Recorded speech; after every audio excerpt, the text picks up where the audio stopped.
What's up, friends? My name's Aaron Ciotti. Everybody calls me Ciotti. Welcome to Workbench Wednesday, fist fighting the Basher Glide. The fist fight has already occurred. I found out the problem, but before I tell you what it is, we're gonna kind of hit we're just gonna go through the whole troubleshoot on this rig. What's up, Maggie? So yeah, we're gonna take a step back in time. We're gonna go through the whole troubleshoot on this rig because I think that's gonna help people. And yeah. But first, Riot9 was first in the chat. Christopher Young came next with a $2.22 super chat. 2s for the 2. So we're going to take the gear fund and we're going to add $2 to it. Thank you, Chris. Frank Nicholas was next. Northern Tier FPV, Abnormal FPV, Ram Donko, Jackalope, FPV Trucker, Late Night Scope, Journey Droid, Chris Mel, Super Deluxe is in the house, JT Custom Knives, Riot 9 again, Cool Cat, Raven 187, Ram Jam, Maddie's Drone World, Cool Cat again, Maggie is here, Riot 9, Raven 187, Tomes Lazy, Quad Killa, and JT Custom Knives again. If you want to talk directly to me, all you've got to do is type CiottiFPV. If you type anybody's name into a chat comment, and you spell it correctly, it'll light up an orange for them so that they know you're talking to them. So do it. This is a Q&A stream. As you guys do have any questions, yeah, fire away. Tag me in the chat, and we'll talk about them. Jackalope tagged me first. He said, oh shit, right on time. Happy hump day. FPV Trucker said happy hump day. Journey Droid says good evening to the rest of you monkey fluffers. Jesus. Raven 87 says good luck today, we believe. Quad Killa says what's up. Let's get it, dude. Super Deluxe with a $4.99 super chat. Thank you, Super. Very kind of you. If you guys aren't subscribed to Super Deluxe, you're missing out. Lots of great content going on over there, and he's a great human. Very generous person that we're very lucky to have here in FPV. So go give Super Deluxe a follow, or else I will cut your face with that little doggy from the Monopoly game. Basher Glide. The saga of the Basher Glide. And the problem right there. All right. Okay. So, the Basher Glide had a Talon F7 flight controller in it. No, it didn't. It had an Acon F7 flight controller in it. And a 20x20 Acon ESC. What's not working, Sydney?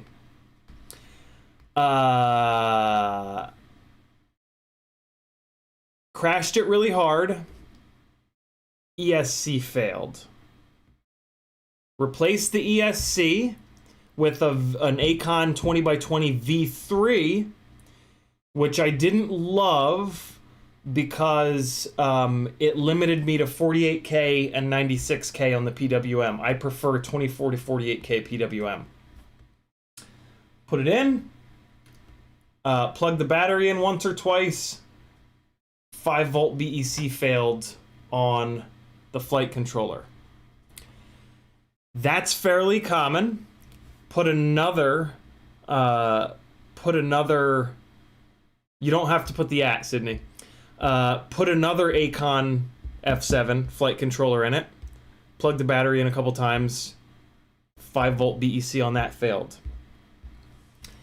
For some reason at that point... Okay, so no. So at that point, I checked the VTX and the receiver. And the flight control, and the ESC. VTX was fine. Receiver was fine. At that point, I thought the problem was with the ESC. So I yanked the ESC, put a different ESC into it. Put the Pyrodrone flight controller into it at that point. Put power to the Pyrodrone flight controller, 5-volt BEC fails. Somebody the previous week had said that there was a bad run of Pyrodrone flight controllers and that they'd had one that the BEC failed right away. I remembered back to that and I said, shit, okay, I'll put another flight controller into it. So I put this T-Motor F722 Mini into it. Put power onto it, flight controller refused to boot. Checked the VBAT lines out of the ESC, and they were giving full VBAT. So the flight controller was getting the juice that it needed from the ESC. That's where we left it the other night. At some point, Okay, so then 10 minutes ago, with a fresh set of eyes, I just looked at the build. And at this point, what I'm thinking is, hopefully, the flight controller is not booting because there's something grounding out. Some of these flight controllers will have something in them. I don't know what it's called, but if there's if something's grounding out, it'll trip before the flight controller blows up. And that's what I was hoping was happening. So the plan was that I was gonna just start disconnecting shit from the flight controller until I had nothing connected to the flight controller, and then I would have to start hunting on the flight controller for a little solder ball. So 10 minutes ago, when I looked at the rig and I just kind of stared at it and said, like, okay, what am I going to disconnect first? I looked right at the microphone. So I've had this Rush AGC auto gain control microphone on this rig for a long time, and I have not tested this yet. I tested the VTX, I tested the receiver, I've tested the flight controller, I've tested the ESC. I guess I did test the camera. I tested it with the camera unplugged, but this is the only thing that I have not, in this whole troubleshoot, disconnected. And of course, as soon as I realized that, I just went, yeah, the mic failed. And so I desoldered whatever, the positive, I guess. I could have desoldered either one of these, but yeah, desoldered the positive lead from the 5-volt BEC on the flight controller for this microphone, plugged in power, and the flight controller booted up. So at some point, I mean, the ESC failed. The ESC failed. Full stop. That was what originally blew this rig up. When I swapped the ESC,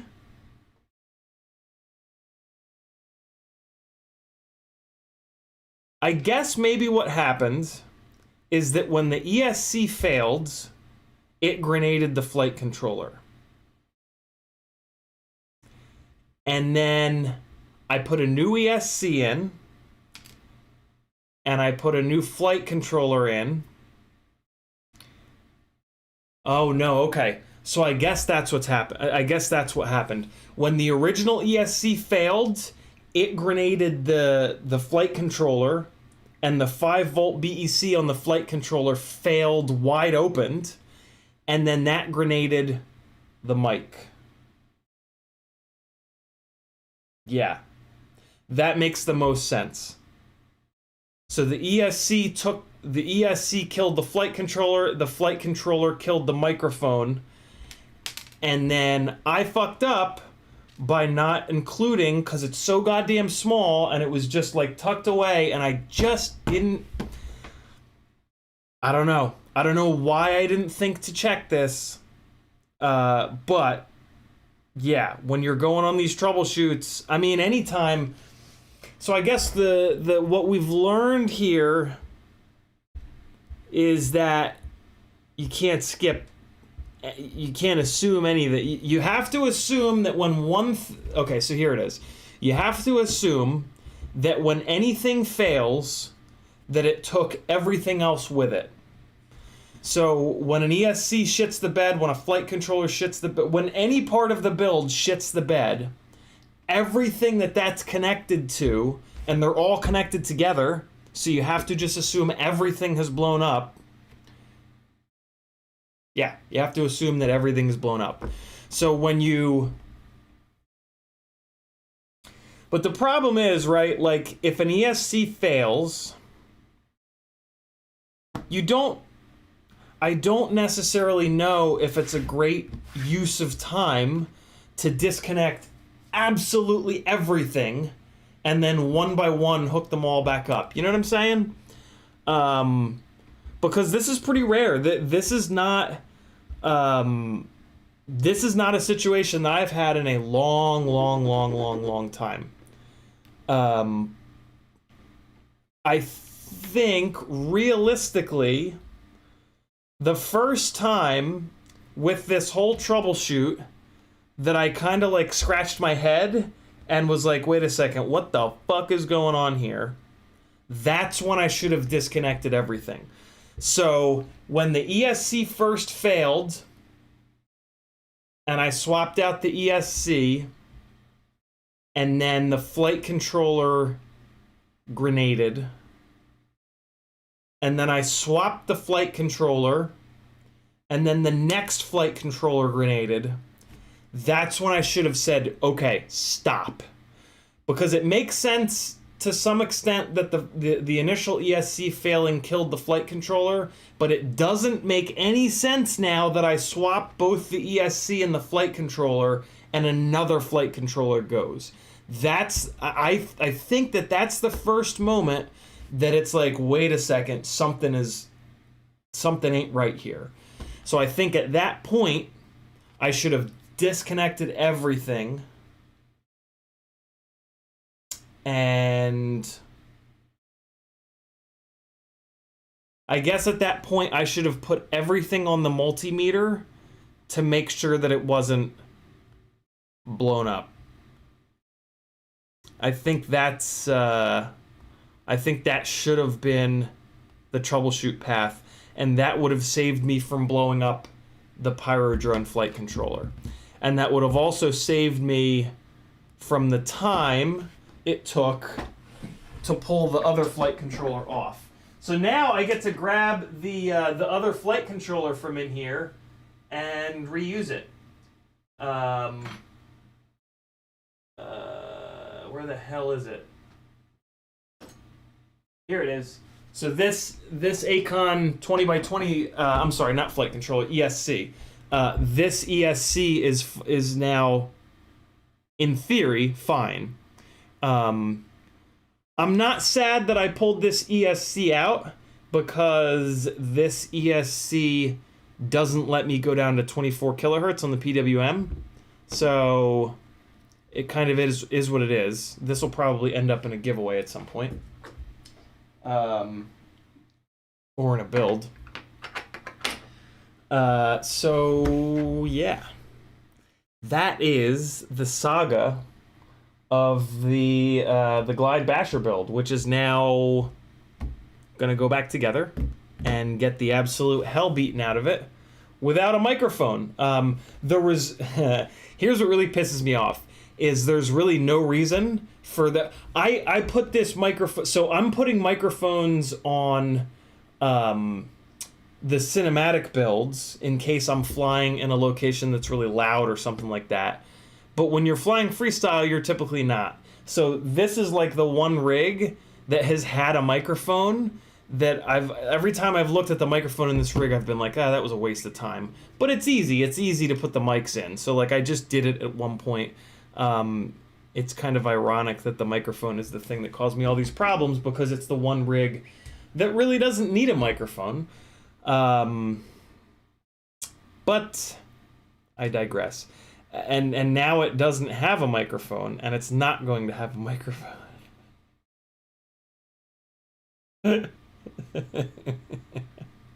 Wow.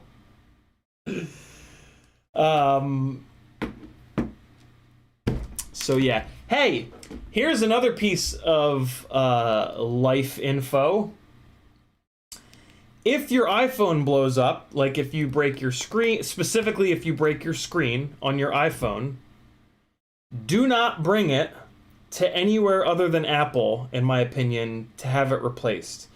I am now $190 into fucking repairs on this fucking iPhone SE, and I'm left with a phone that has a shittier screen and a shittier home button than it did when it was new.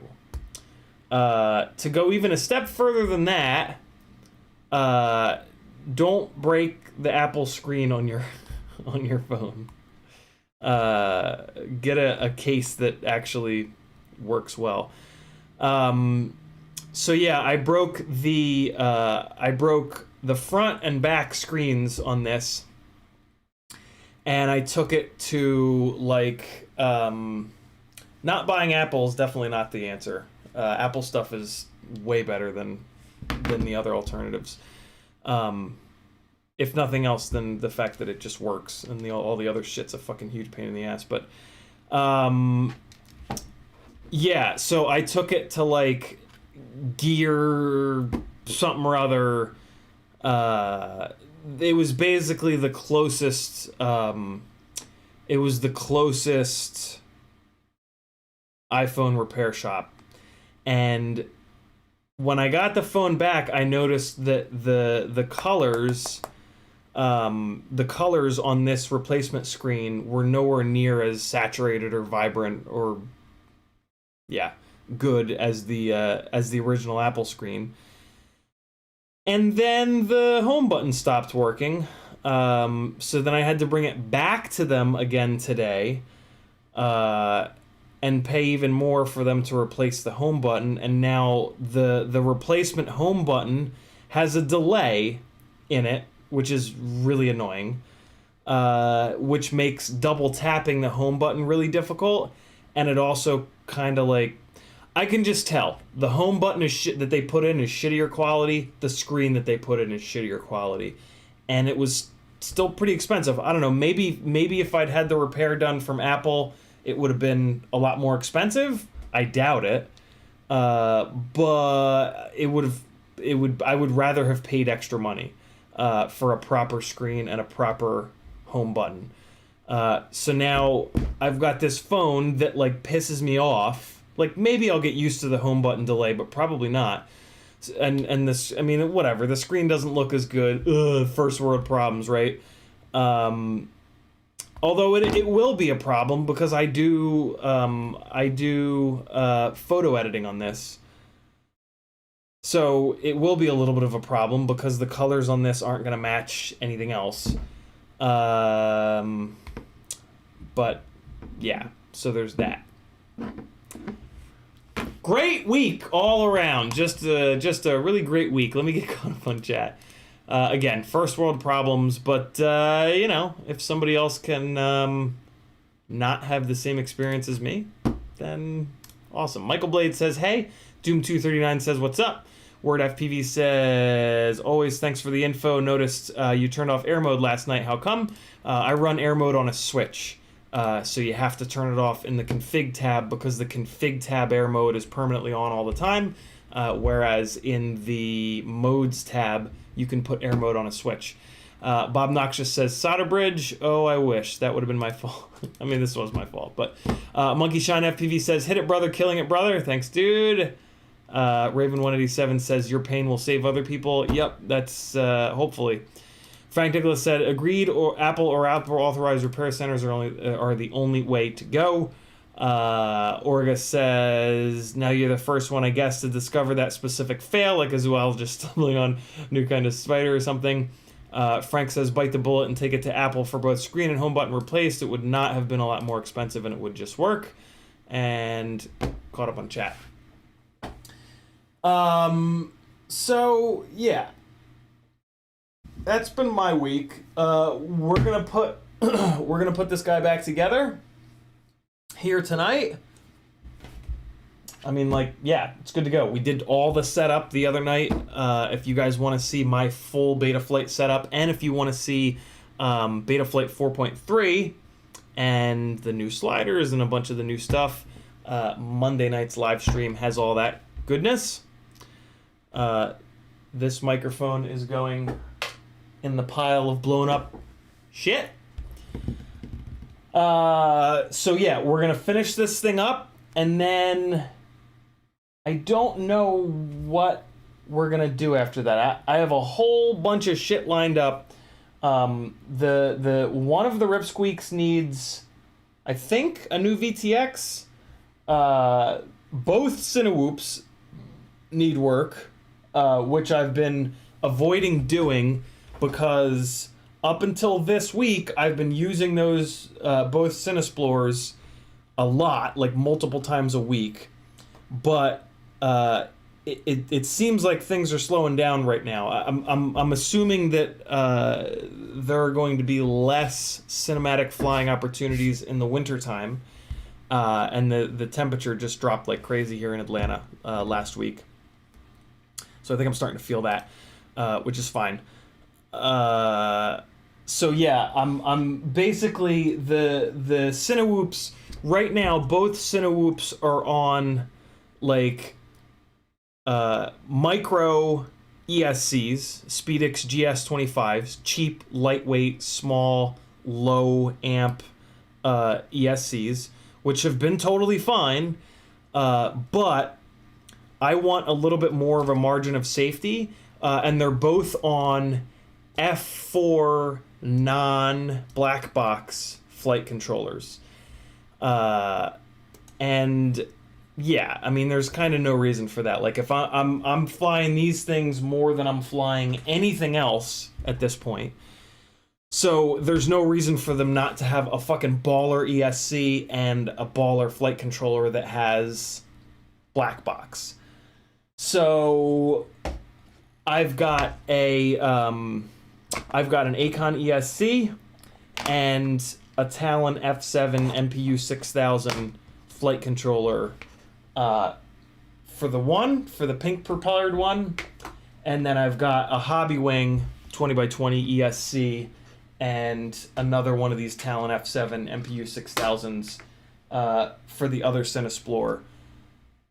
I'm also going to be removing the Brother Hobby VY motors from this one and replacing them with some prototype Newbie Drone 2004 3100 kV motors. I'm initially doing that just to test these motors out. At that point, I guess there's a chance that I'll leave those motors on here, but probably not. I will probably then order up another set of the Axis Power 2004 3750 kV motors that I have on the blue Cinewhoop, on the 15 degree up tilt Cinewhoop. And I'm probably going to put those Axis Power 2004s onto this rig as well, just so that both Cinewhoops have the same set of motors, and I can just have one or two extra Axis 2004s here in the building to repair either one of those with. So yeah, some things are going to be going down. I don't know what. And then also, I also want to do some work on the 250. I want to pull the 20x20 stack out of it, replace that with an AIO, pull these motors off of it, replace them with the Aerolite 2004s. And then I've got a ton of other shit. So that's the shit that I have like staged here in like my little on deck area as like most important. I've then got a whole bunch of builds over there on the Calax that are kind of, yeah, just waiting for love. Speaking of, I'm gonna do a little bit of organization here this week, and I'm gonna take all these builds and put them out in the living room. Let me start that process right now. So that they're like in front of me, and I basically just want to go through like everything that I have waiting, everything that's not finished, and I want to get it all like figured out, see what parts I have. My thinking is, if I'm gonna buy more, if I need to buy more parts for any of these builds that are waiting, I want to build them right now before the chip shortage and the great inflation, as I've now heard it called, gets any worse. So yeah, I need to be a little bit like I'm organized over there. I have everything like bagged up and shit, but it kind of all like piled up a little bit too much, and it's kind of overwhelming. So yeah, I just need to get that shit all broken out, and I can kind of put it in order of, yeah, I can put it in order, and then get to building. And yeah, 12 hours. Well, I'll probably do a 12 hours of Christmas live stream this year, like I did last year, and I do a bunch of building on that. So I would like to have stuff like kind of all lined up to figure out what I'm gonna build on that. There's some Tiny Whoop builds that need to get done. There are some Ripsqueak builds that I want to get done. So yeah, I just want to get a little bit more organized and get my anxiety gets really triggered when there's a lot of shit that needs to get done. So if I can get a little bit more caught up and a little bit more organized on some of the stuff, and hell, maybe I'll even take some of this stuff and not do the build and just like say fuck it and put it in with the giveaways. Like that's a huge win too.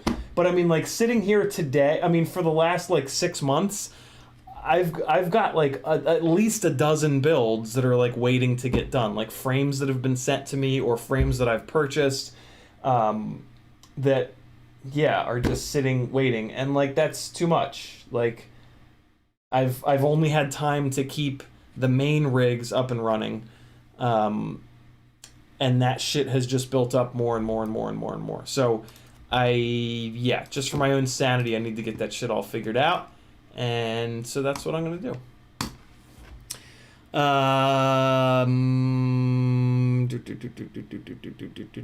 Let me caught up on chat. Bob Noxious says, I set up my modes exactly as you do, learned from you. Air mode on a Switch has gotten me out of a few situations. Yeah,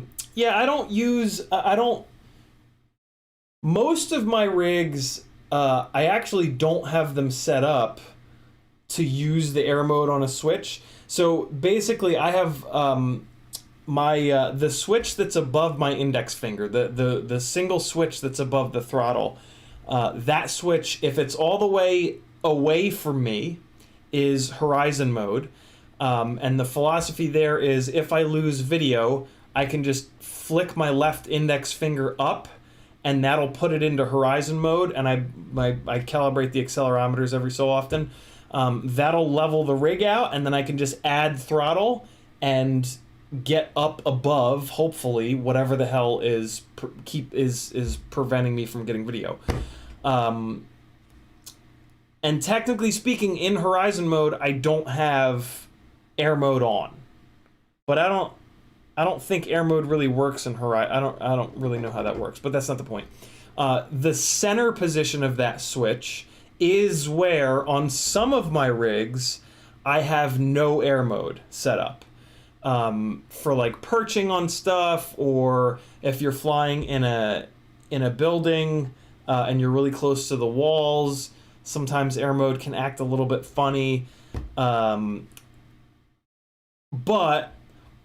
it's only set up like that on rigs that don't have black box. On rigs that have flight controllers with black box, usually that center switch position is black box on, and I want to have air mode on with black box. So on those rigs, air mode is on in that center position. And then if I pull that switch all the way towards me, that is everything off, acro, air mode on. That's where I fly most of the time.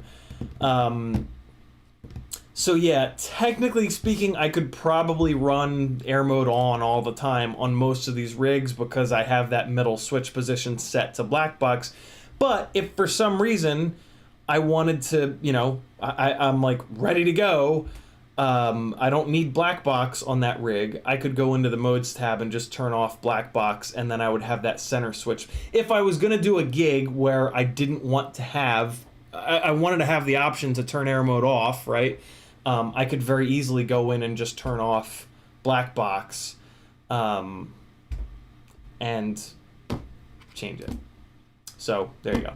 WordFPV says, what's the advantage to air mode on a Switch? I know you've got your reasoning, and you know As you know, I like to learn.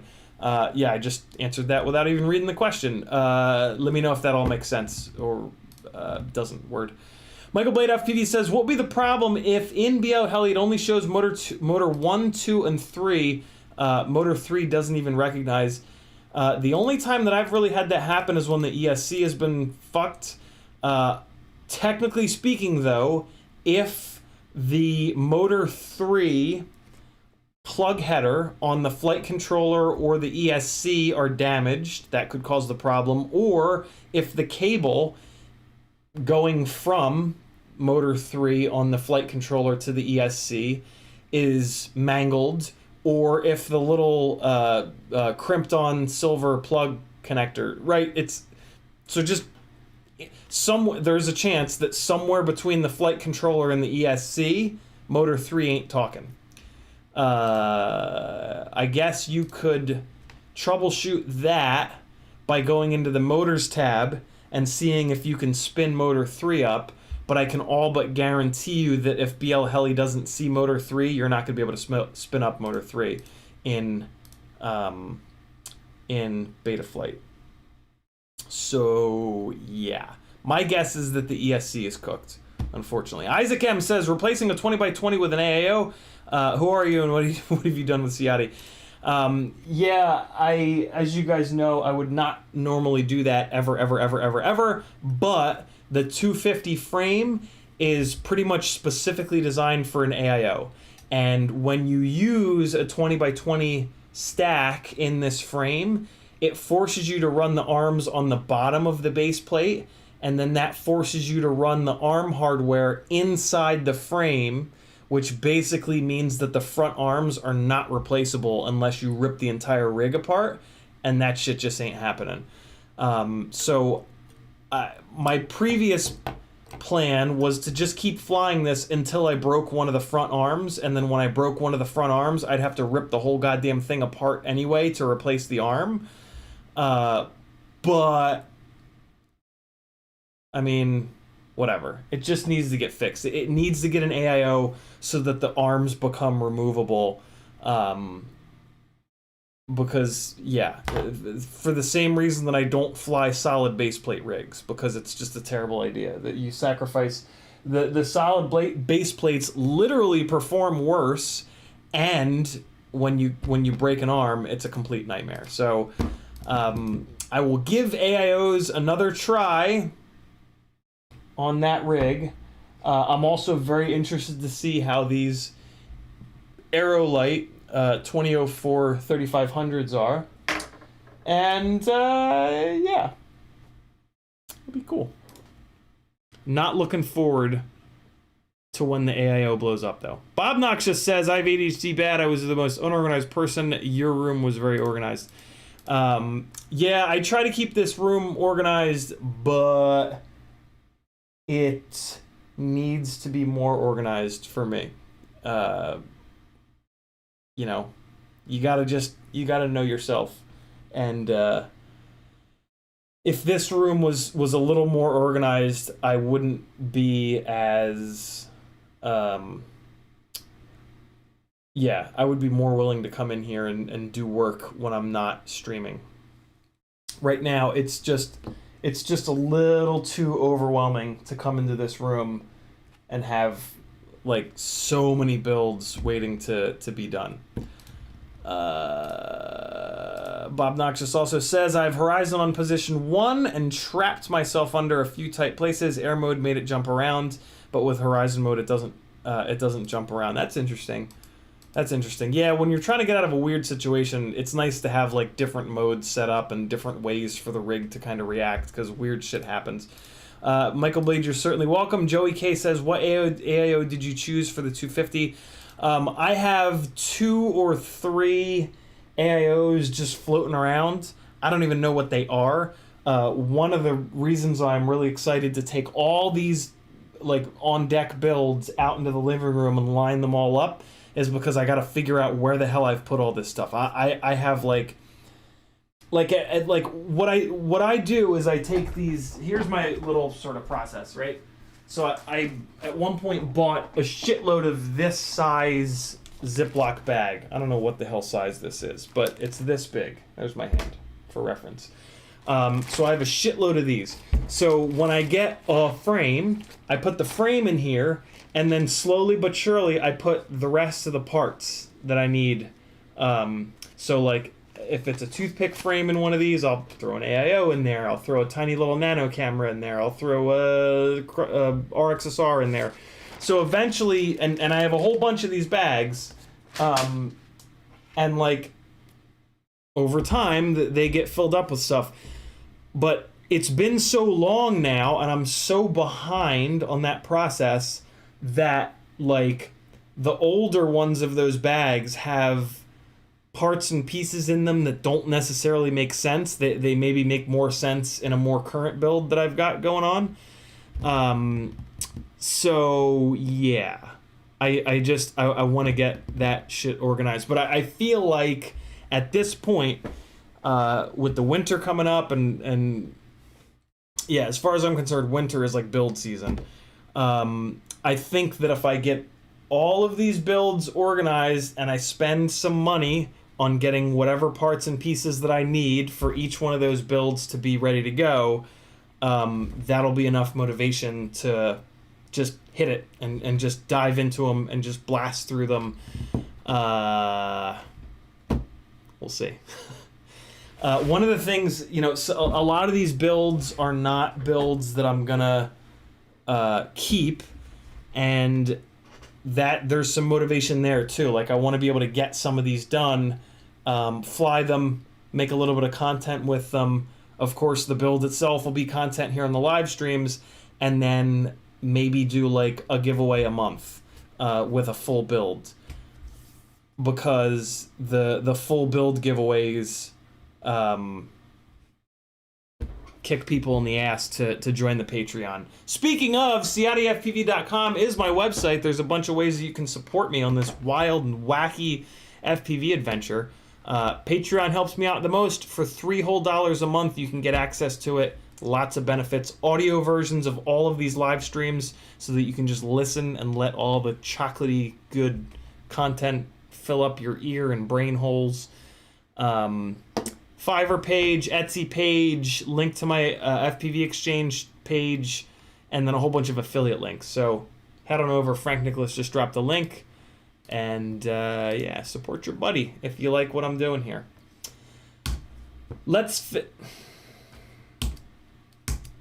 Hold on. OBS is shitting the bed. Be right back. And we're back. And the keystrokes work again. All right, so let's fucking finally put this goddamn glide back together. Holy fuckers. This has been like... What's this? This has been on the bench for like 2 weeks, I think, right? My God. So I'm not even really going to talk through much of this at this point because I have given you guys every single molecule of knowledge. Whack FPV says, would you ever try to fly a wing? Probably not. There's still so much in FPV that I haven't done. And like, I don't know, the wing thing doesn't really like... It's not really my deal. It's not like my idea of fun. It would just be like stressful, I think, for me. If I get bored with FPV one day, maybe, but I am so far from bored with FPV that I just don't really have any... There's just no motivation to go down the wing path. And I know that it's like... I know that it's fun, and I know a lot of people like it, and like that's kind of what I'm afraid of, if that makes sense.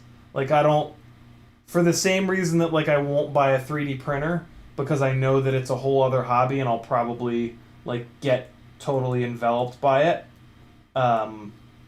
Sort of the same thing with a wing. Like I don't want to give myself the option of like getting obsessed with another thing.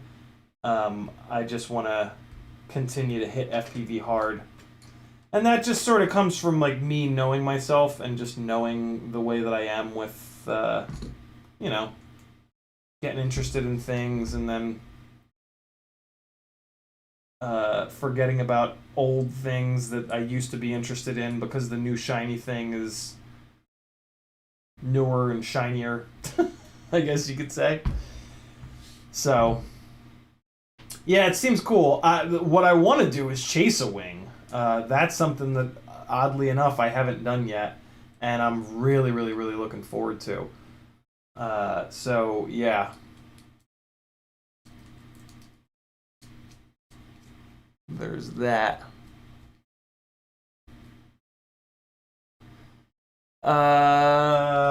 Okay, so let's get this camera back on here. And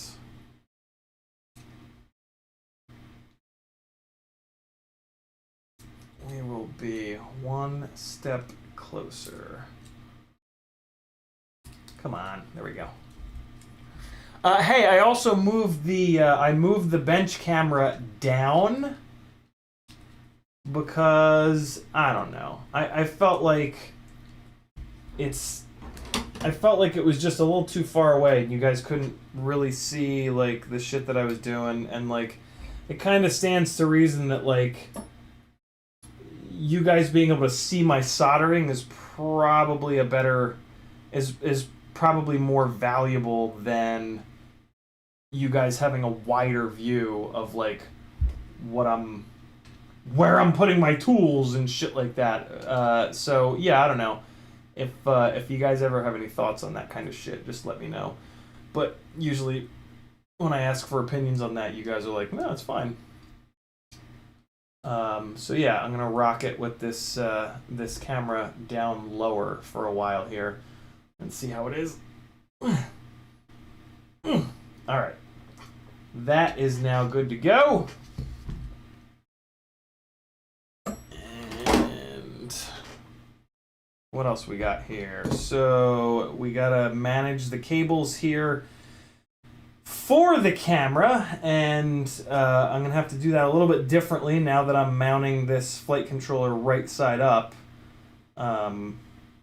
The cable run is going to be a little different. Previously, I was able to wrap this cable around the flight controller to ESC wire bundle, but that wire bundle is now under the flight controller.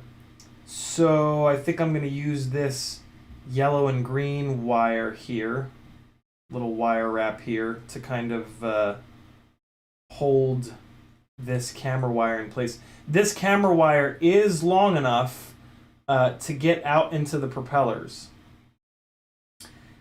I could absolutely scrape off the liquid electric tape here and just run my own wires, but that's insane. I'm not doing that. So I'm just going to manage the existing wire bundle here, which I've done a million times and is going to work totally fine. So I'm just getting these guys spun up a little bit better just to shorten them up a little bit here. And yeah, so I'm going to run these guys maybe under both of these. Let's see how much slack there is on... Yeah, I'll run it under both of these. So, well, no, I changed my mind. Changed my mind again. I'm going to run it under both. It's fine. It's fine.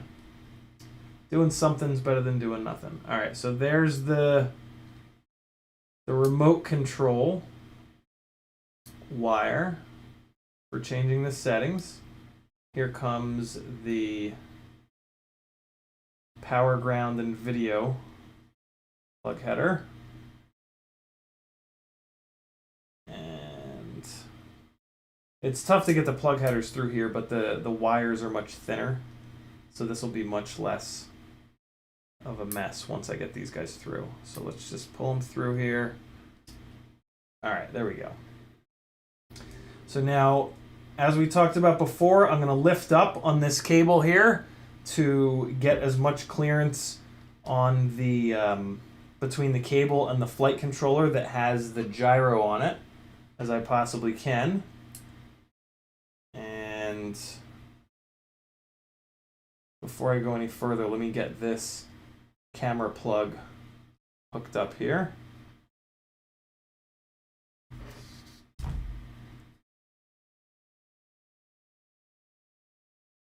I've got all these wires relatively short, which makes this kind of a pain in the ass, but I would rather have the wires be nice and short and clean than have them be too long and get sucked out into the propellers or any of the other nightmares that can happen from having too much excess wire in your build. So now I just need to find a happy little place for this plug, and I think I might actually tuck it under these two wires here.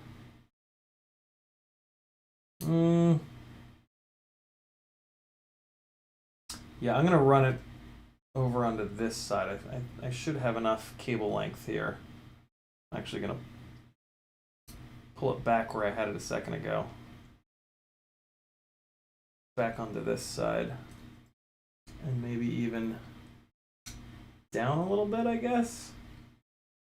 Just trying to find a happy little spot for it here, where it's going to be away from the flight controller, but it's also going to be not like kinked up and not all angry and shit.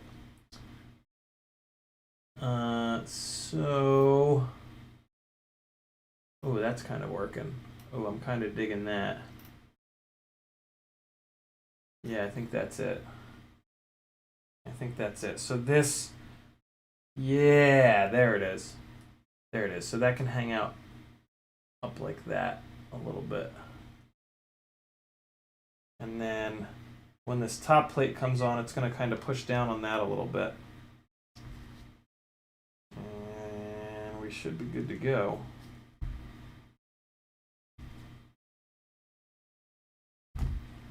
Yeah.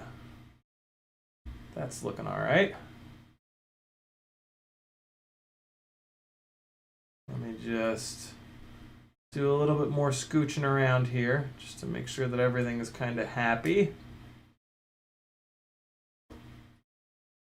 Want to make sure that your quad is happy before you put it back together the rest of the way. It's very important.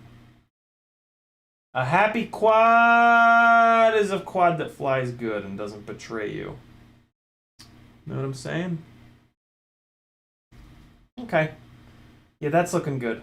The only thing the connector is going to touch is the top of the screw, and that's not on the soft mounting. So this is looking really nice here. Little bit of a bundle of snakes here in the middle, but that's okay. It's everything has its place, even though it's kind of close together. And then I've got the little remote control plug here, which is easy to get to. You can even get to it without pulling the top plate off, which is really, really nice. So let me manage these motor wires real quick here that I pulled off to lift the ESC up. Got these guys sitting back flat, all nice and tucked in here. And these guys are looking good. Those guys are looking good. Actually pull this plug up here like this so that I can make sure that this motor wire doesn't get all jacked up. And beautiful. That's exactly what I wanted. Okay, cool. So, yeah, that's where I'm sort of at with it. You can see the gap between that wire bundle up front there. It's not touching the ESC. And everything has its place and is as happy as it's going to get, I think.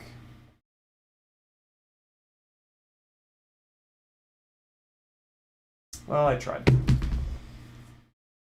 If you wanted to see it in better detail, but you couldn't, send Logitech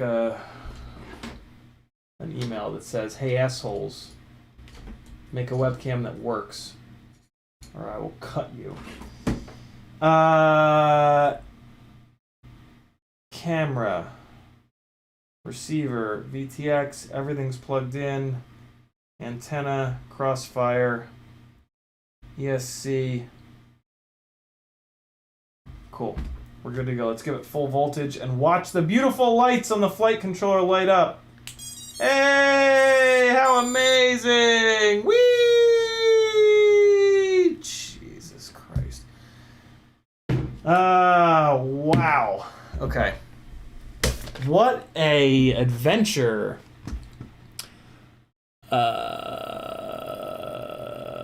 Bob Noxious says, question on the video, does running video wires under the ESC or between the ESC and the flight controller also power cables around VTX or antenna produce noise in the feed?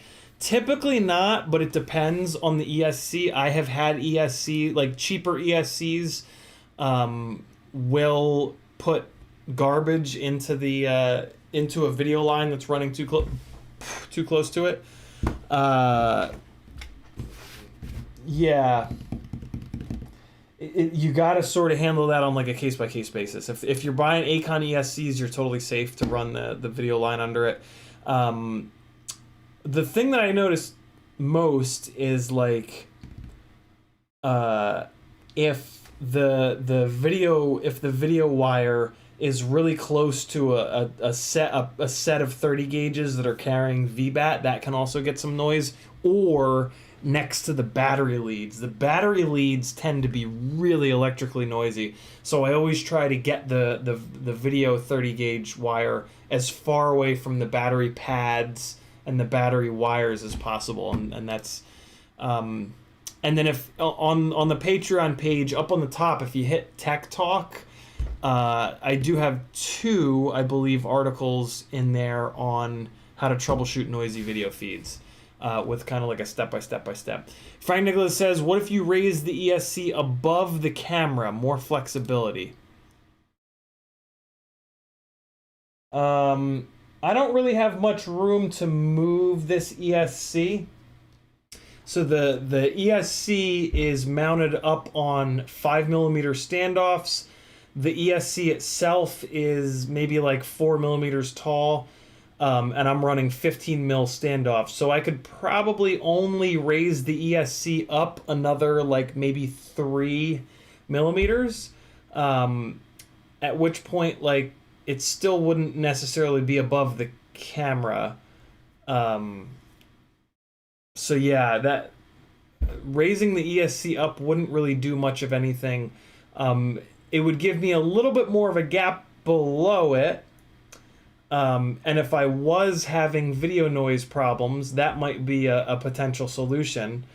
But I typically don't have any video noise issues with the Acon ESCs, so no real reason to move the ESC, space it out any higher. Orga A says, now destroy the mic while he's watching the quads light up. That should be the last thing he sees. Yeah, the mic is already over there in the pile of death. I think this thing is like good to fly. I think we did enough setup the other day that this thing is kind of like ready to go. Let me just check some of the nuts on the ESC here. Make sure they're all cranked. And yeah, looks good. Tightened up the nuts on the flight controller. Flight controller has a little bit of movement on the soft mounting, which is good. So yeah, we're good to go. We can throw the top plate on, and technically I can give it a little test hover. Oh! Does this need to be bound? This might need to be bound. Oh man, that would have really pissed me off if I put it all the way back together. And it's one of the rigs that I haven't rebound to the new updated Crossfire light module. So, and I might as well check video while I'm at it, so we'll do the full check. Frank says, just looks like the ESC/camera touch, maybe rub. I build with the ESC in the middle and then the flight controller up front. So the ESC is not touching the camera.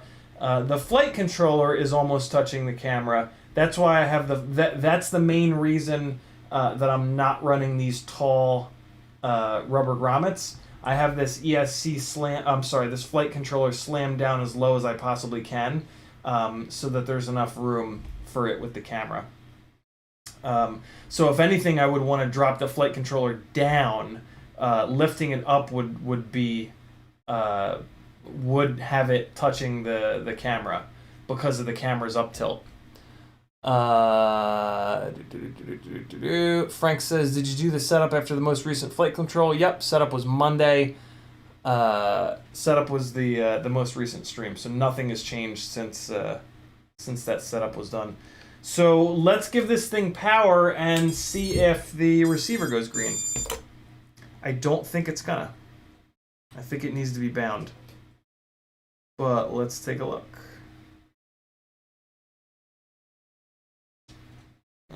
Keep this as far away from the microphone as possible.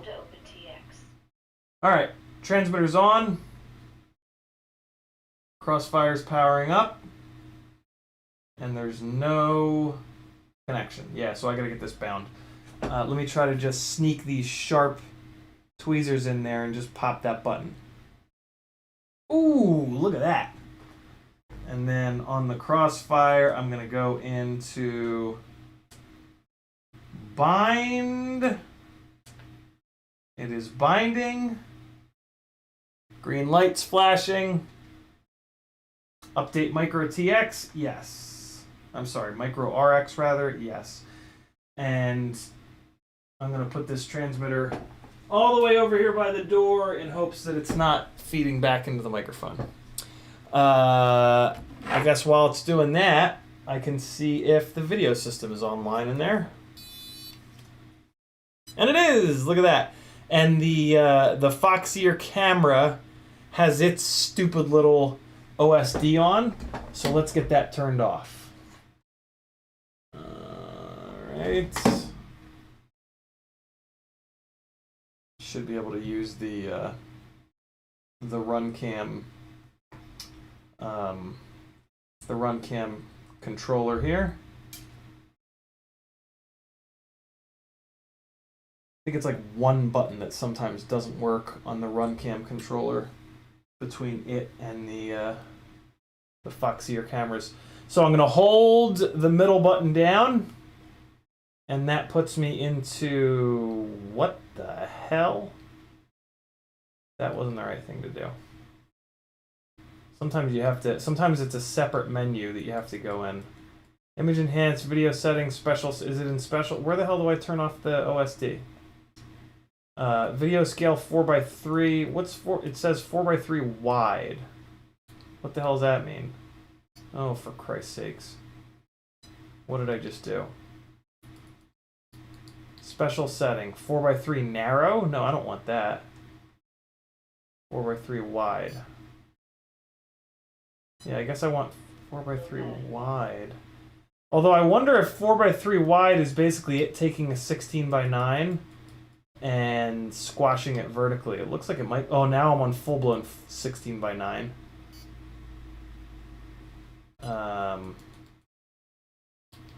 Now I'm on 4:3 wide again. Interesting. I found where I turn off the things.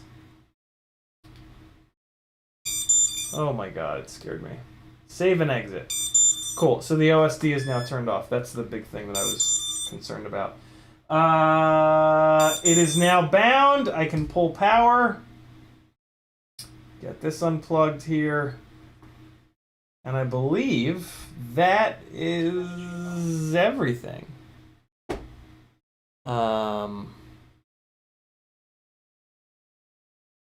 Yeah, I think we're good to go. Jackalope says, is that a 9S battery? No, it's just a 6S. But it's extremely short And that's why it's my bench battery. This is a terrible shape for a battery, in my opinion. It's a shape that you can't get your CG right with, which drives me fucking bananas. Batteries should be not so short and fat. It's a bad size. It's a bad shape.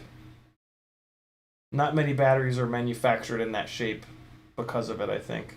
Maybe it's a shape. Maybe it's a good shape for racers, but it's certainly not a good shape for freestyle rigs.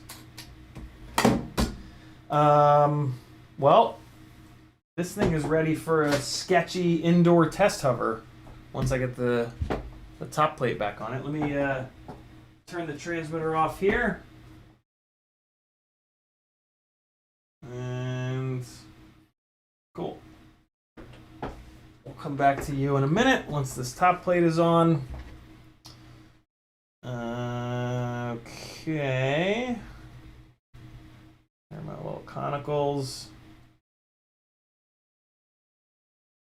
Who's working on some shit tonight? What are you working on? Throw your parts list in the chat. See if anybody's got the same parts and pieces that has any questions or thoughts or abuse that they would like to hurl at you. Ugh. I love that like a lot of my streams have become like build time for people because it's hard to like, I don't know, it is at least for me. It's hard to like force myself to do building. And I love the thought that like me suffering through the shittiest part of the hobby gives you guys the motivation that you need to also suffer along together with me. That's kind of cool. I like that.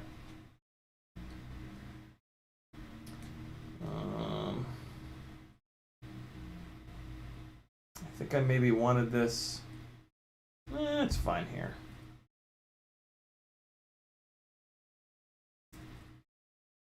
Yeah. Yeah, it's good. That'll tuck up in there real nice. It's fine. All right, let's get this shiny new BMC 3D red GoPro mount on here. Fuck. Get in there, you prick. There we go. Jesus. Bob Noxus just finished putting a toothless into a 4-inch rig. Gonna rip it in a few. Very cool.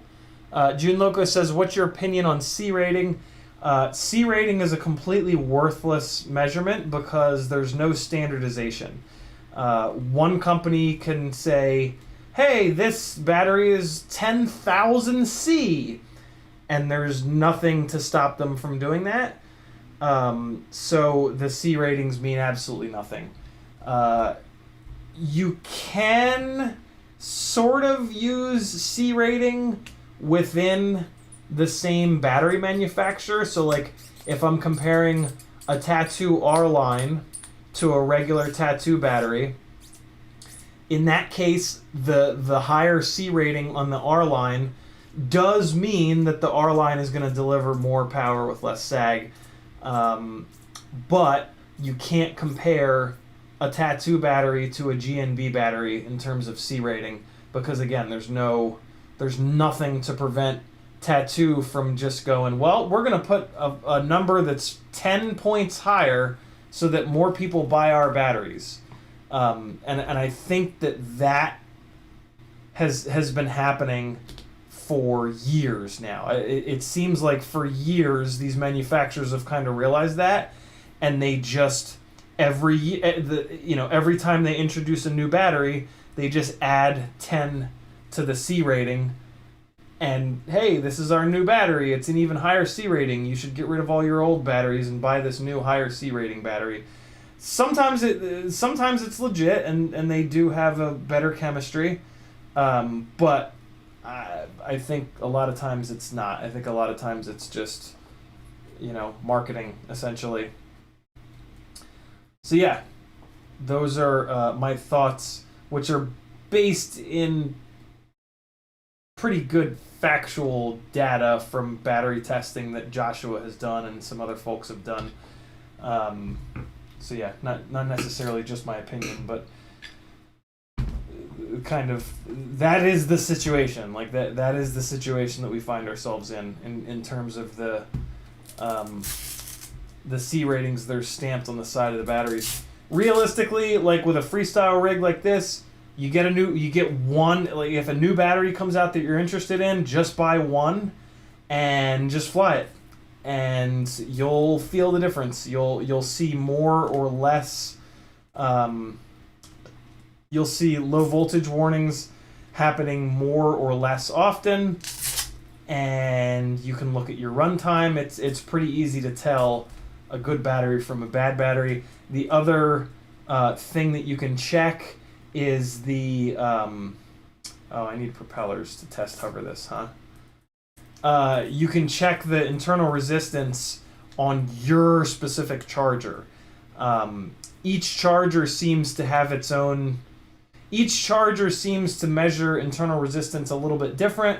So, like, stamping an internal resistance number onto these batteries doesn't mean jack shit all. It needs to be from,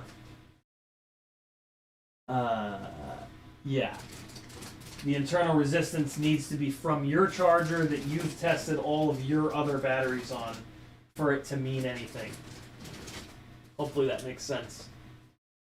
So yeah, you fly it, you put it on your charger, you compare the IRs to some of your other batteries, with the understanding that the more you fly a battery, the lower the IR is gonna. The higher the IR is gonna go. So it's, you know, when you buy a brand new battery, if you test it against all your other batteries and the internal resistances are way lower, just understand that like that's kind of par for the course.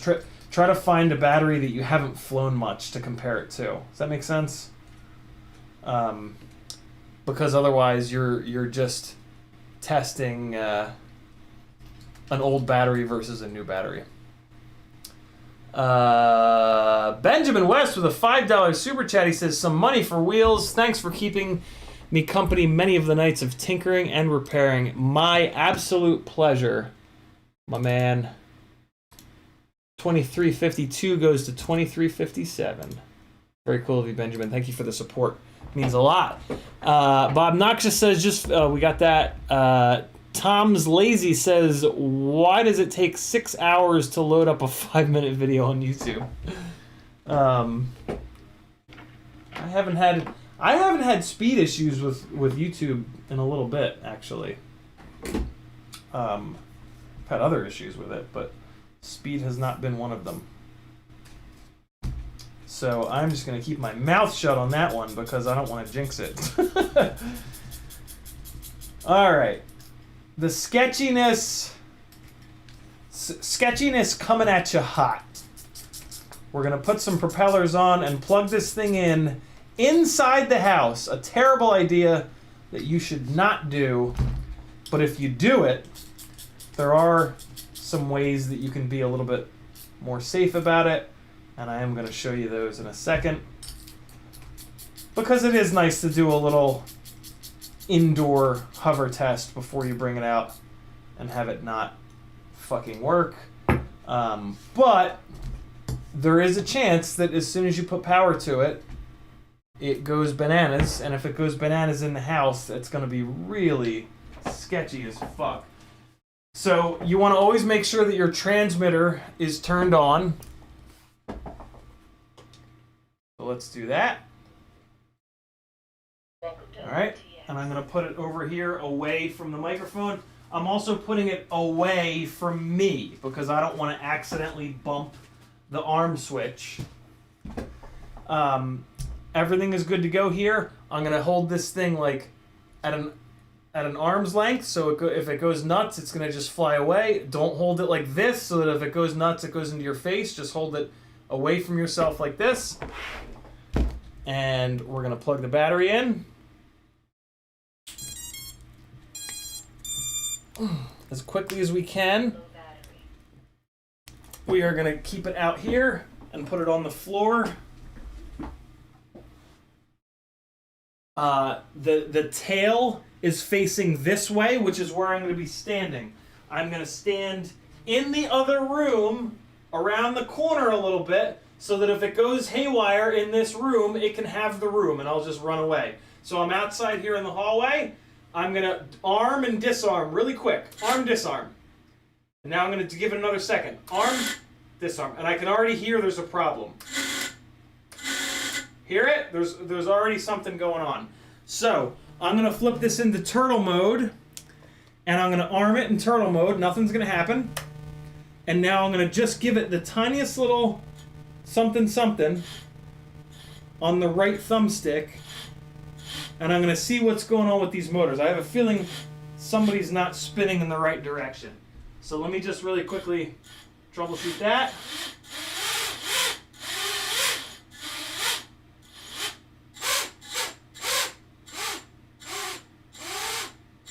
So motor 1 is creating upward thrust. That's what I want. Motor 2. Motor 2 is as well. Motor 3 seems to be. Motor 4 seems to be as well. So I think the motors are spinning the right direction. Let me do this. I'm going to arm it again. So I'm going to disarm it. Now it's on regular mode. Man, so there's a vibration going on basically.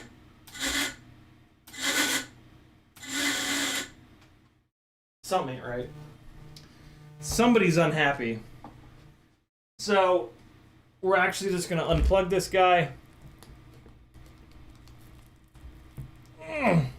Maybe. This battery fits so bad that it's hard to even unplug. Alright, so let's see. Propellers are on correctly. I am going to put the... I'm going to put it back on the... I'm going to put it back onto the short stopper.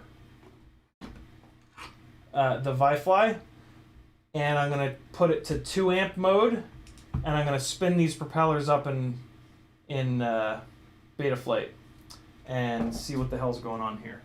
So let me get the flight controller plugged in. By hooking up the Wi-Fi, I don't have to pull the propellers off because it'll trip at 2 amps, and 2 amps is not enough power for it to go nutso. So push the button to get the blue light on for 2 amps. And then move this battery strap out of the way a little bit here. Still kind of sketchy to do this, but I mean, not really. Alright, so the battery strap is out of the way. We're going to power it on. And then we're going to go into beta flight, and we're just going to ever so slightly raise the motor sliders. So I don't have to take the props off, June Loco, because I have the Wi-Fi hooked up. It'll trip at 2 amps, and 2 amps is not enough for this thing to go nutso. All right, so motor 1 is spinning the correct direction. Motor 2 is also spinning the correct direction. Motor 3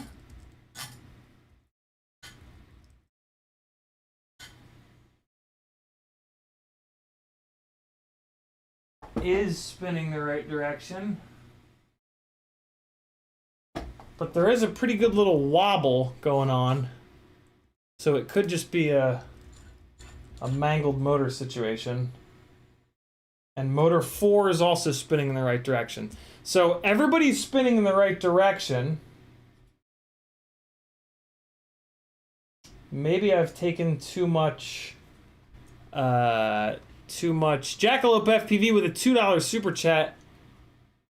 MNAUN. Oh. Mazda Nudes. Nice, Jackalope. Thank you, brother.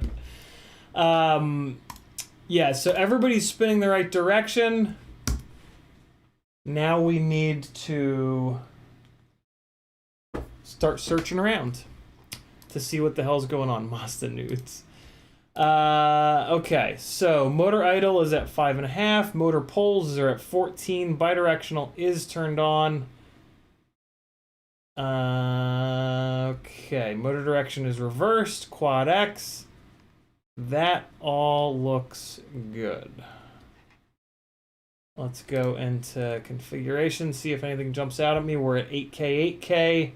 Accelerometer is on. Okay, so let's check this. Let's make sure that the flight controller knows that it's in the right orientation. Nose down, nose up, left side down, right side down, rotate left, rotate right. Okay, so the gyro is oriented properly. That's good. Head back into configuration here, see if I can find anything else that jumps out at me. Nope, that all looks good. Telemetry is on, OSD is on, dynamic filter is on. GPS is off, that's fine. Let's come into PID tuning. You know what I'm gonna do? I'm going to, so this dynamic notch Q is really high at 500.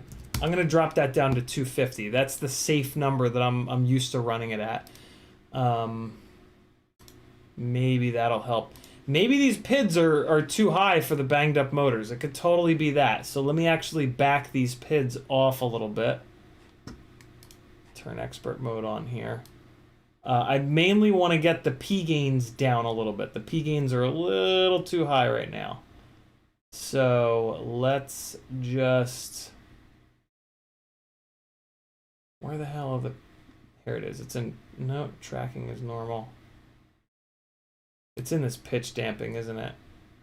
No. Where the hell's the extra P gain coming from here? You know, this shouldn't be too much.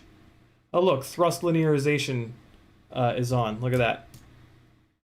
So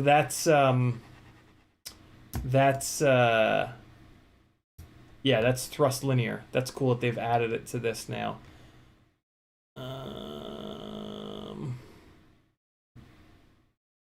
Anti-gravity is on 4.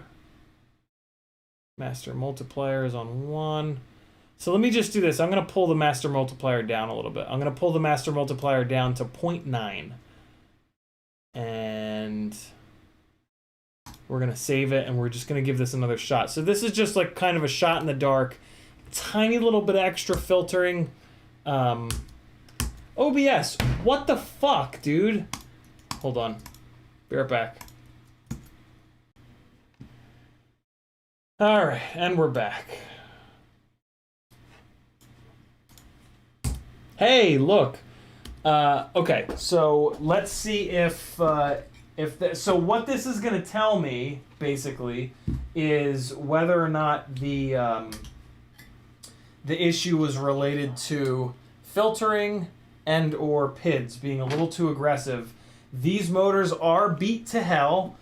So yeah, it totally stands to reason that I had a little too aggressive of a tune for the amount of vibration coming from these whooped ass, really old T-Motor F40 Pro 2s.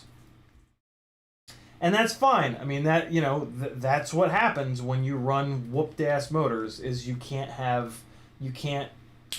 crank the PID tune and or the filters way the hell up. But luckily, you don't typically need to. You don't typically need to go so crazy with them. So it is back on the ground. It is tail in again. Let's give this another shot. Nope. It is real angry. And it also seems to be kind of like lifting up from the right rear for some reason. Man, it's really upset. It will fly, but it's bouncing the motors back and forth because it's kind of confused. Yeah, so there's not enough filtering or there's too much vibration. And the motors are getting a little hot. So let's go back into beta flight and keep troubleshooting. At this point, let's think mechanically. June Loco says bad motor. What leads you to believe that it's a bad motor? All right, so let's check mechanical things. I did put the gel, the Nio gel on this, so let's make sure that I didn't forget to tighten the arms down. That one did take a little bit of, that one was not super tight. But it wasn't like loose enough that I think it was a problem, if I'm honest. I mean, they all took like a little bit of a rotation. Let me just flex the arms here.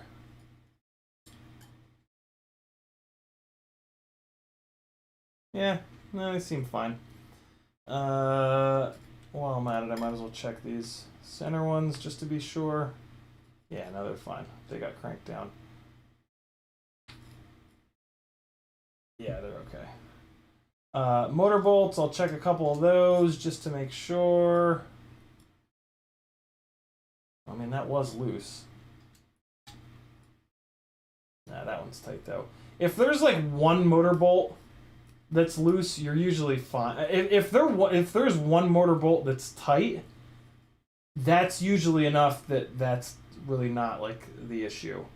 I mean, it's not good to have them loosening up, but like from a troubleshooting standpoint, like we're fine here. So that's all good to go. The soft mounting on the flight controller seems okay. There is a gap between the camera and the flight controller, and there should actually be even more of a gap here, which I can just do real quick. Yeah, the camera is up at like 40 degrees up tilt right now. No reason for that. No need for that. The problem could absolutely be that version of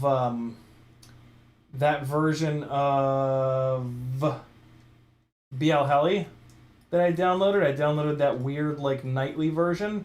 One of the troubleshoots here could be to go back to 32.7. That might be the first thing I do, come to think of it. Let's see. Yeah, that looks good. Yeah, so I mean, mechanically, there's nothing that really jumps out at me. The one motor bell is not super fresh, but it's also not fucked up enough that I'm really concerned. So it shouldn't be that. Let me check the rest of the motor bells though, just for the sake of it.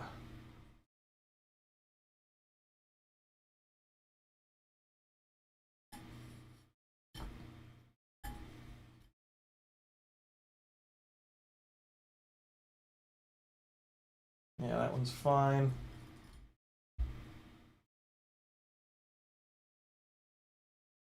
That one's fine. And that one's fine too. So it shouldn't be motors, especially because it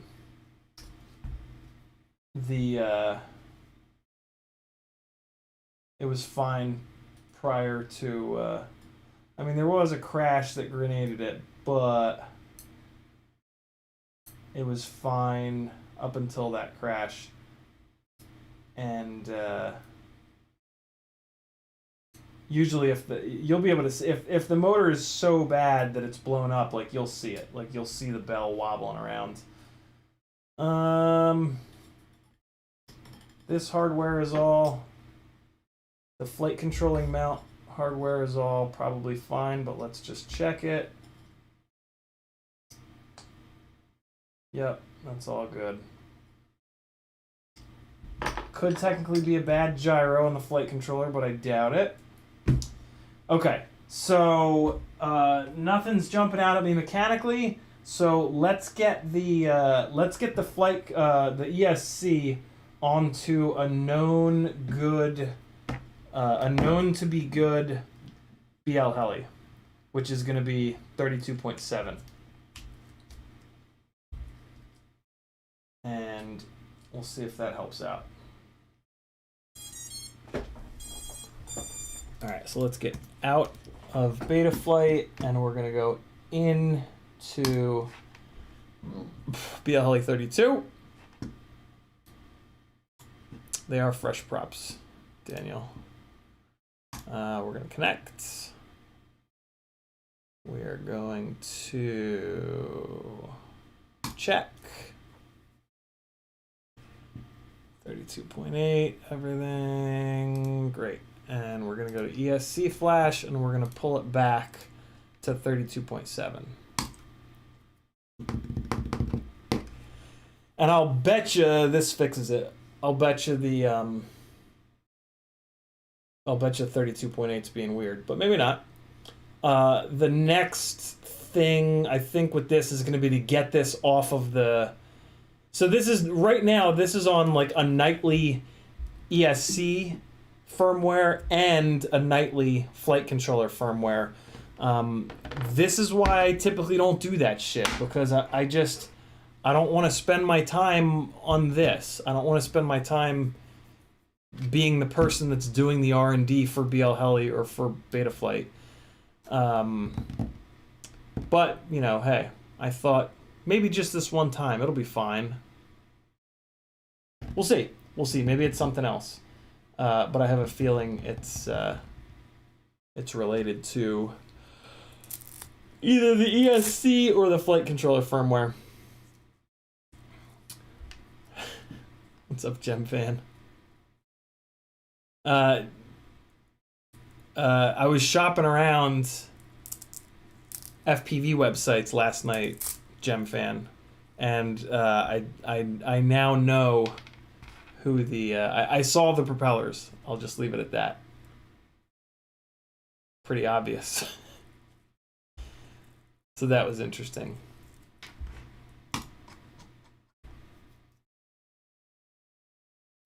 June Loco says bent motor sound. So a bent motor shaft doesn't really make a sound per se. The sound that you guys were hearing is the sound of the PID loop being, like, I always say, angry. It's speeding up and slowing down the motors rather than just speeding up the motors.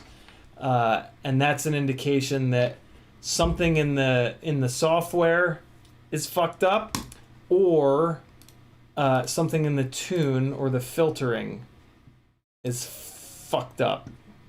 So yeah, that's why I'm going with this troubleshoot here. All right. So we've backdated to 32.7. Let's see if that took care of the issue. Chris Croft says, is it running 4.3? It is. Yeah. It is on an unreleased version of 4.3. Here's the other thing that can sometimes happen when they do these nightly builds. A lot of times they won't, I don't want to say a lot of times, but sometimes they'll only work on a couple of the different targets. And so, like, this specific target might just have, like, a bug in it. That's why it's an unreleased nightly build rather than a finished, you know,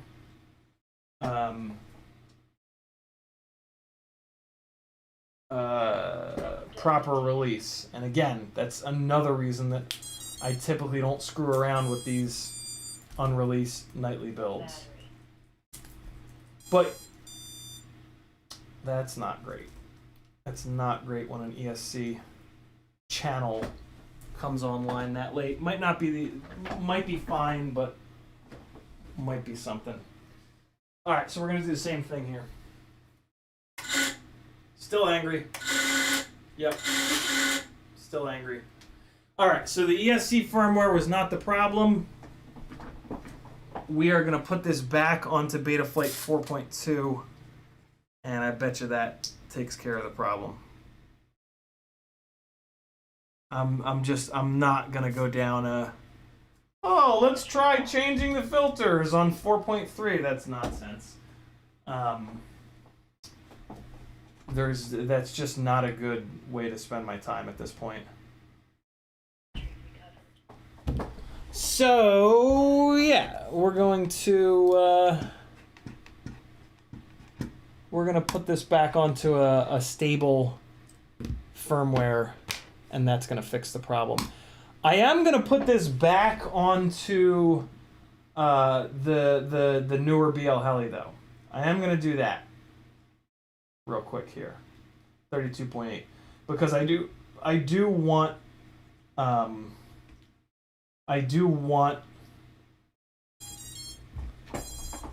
the high and low PWM. So let's do that first. Pull it up here, connect, and check. Raven says, if you tried calling a priest to get an exorcism performed in this rig. Not yet, that's next.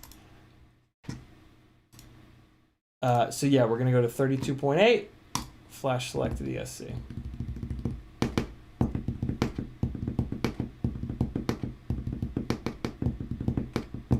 Gene Loco says, the slightly bent motor is the issue, I got money on it. Yeah, it's probably not. I have a really good feel for how much wobble is too much wobble. I've just broken and bent and smashed so many motors. I don't have a super cranked up tune or really aggressive filtering on this rig, so there's really no reason that it should be acting like this. Not to mention that this is the Basher rig, and the Basher rig is going to have fucked up motors on it. So the motor, the one motor that has a little bit of wobble to the bell, if this flight firmware with this tune won't work with that motor the way that it is now, then I don't want it to work. Then I would rather go back to 4.2, which will work with the motor being banged up like that. Yeah. Jin Logo says also the motor idle sounds really high too. So when you have issues like this with vibrations and the PID loop is shaking the motors back and forth, the idle goes out the window. It can't drop down to the idle because too many vibrations are getting into the gyro and into the PID loop, and that's artificially ramping itself up. So you can't even tell what the idle is when a rig is angry like this. So changing the idle would accomplish nothing, because it's not going, the rig has to be clean and smooth for it to drop down to the idle. If it's not clean and it's not smooth, the motors are gonna ramp themselves up from idle, and so yeah, the idle is not gonna really do anything. So BLHeli 32 is now good to go. I'm gonna cut power to the rig, and come on, man. Just go away, BLHeli. Don't do this fucking rebooting the flight controller horsecock.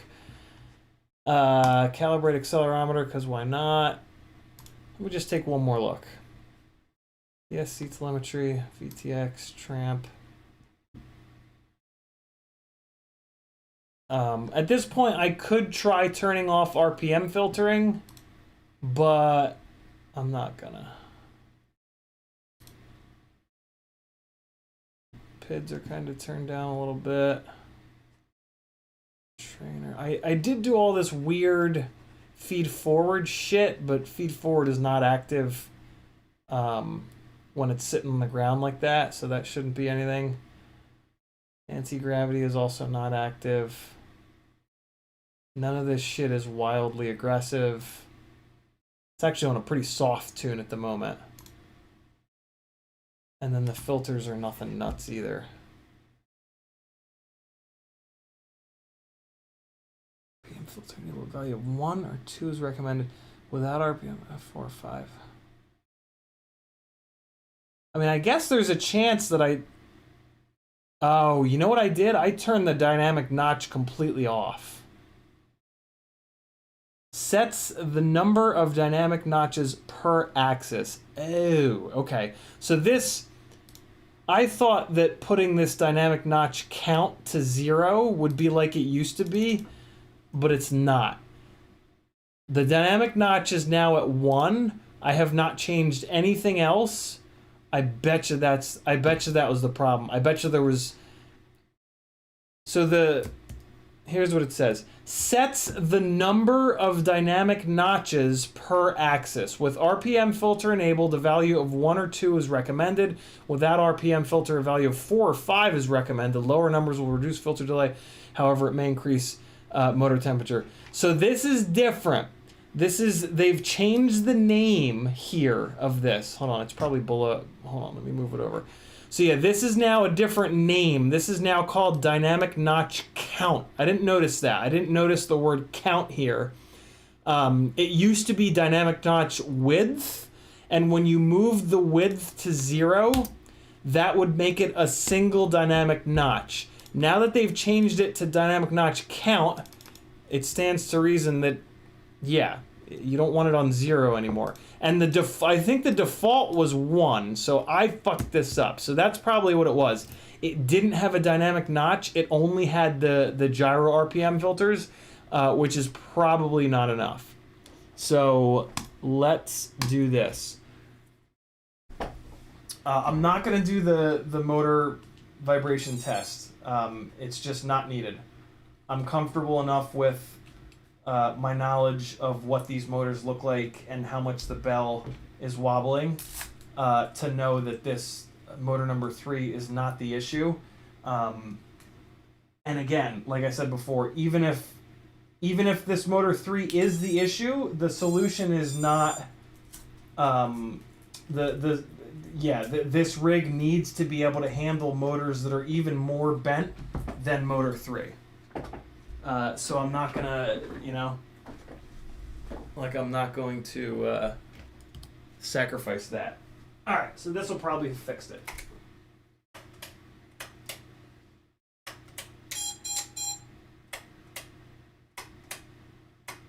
What? Why won't it arm? Come on now, really? Let me see what the arming flag is in the OSD.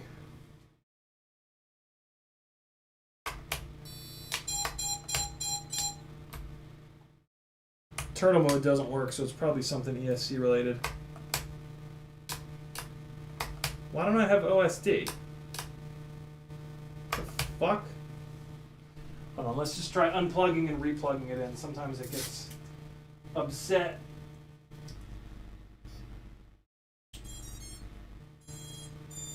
Alright. Let's try this again.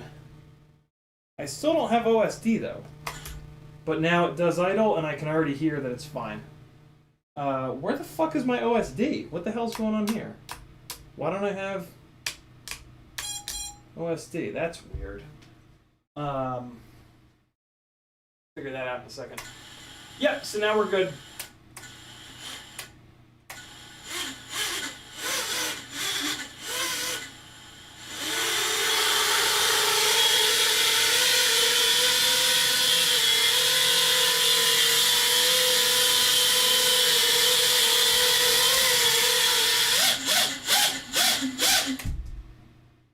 Making much power though.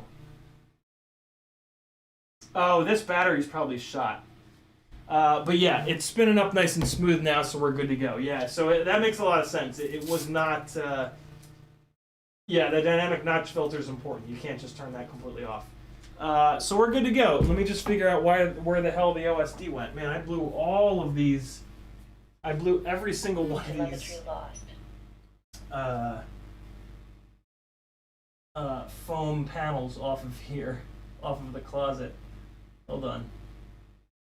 Hold on. Get these put back up real quick here. What a mess. Alright, and the other reason I don't usually test hover 5-inch rigs inside, they make too much breeze. There we go.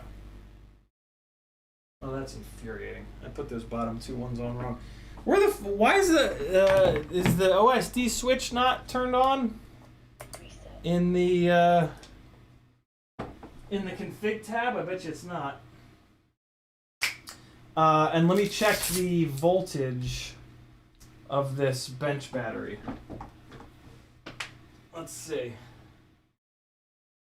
It is at 19.5 total, 3.4 per. Oh boy. Yeah, bench battery is at 2.9 per cell. That's not going well. Let's get it on the charger right away. There we go. All right. Get some juice into it.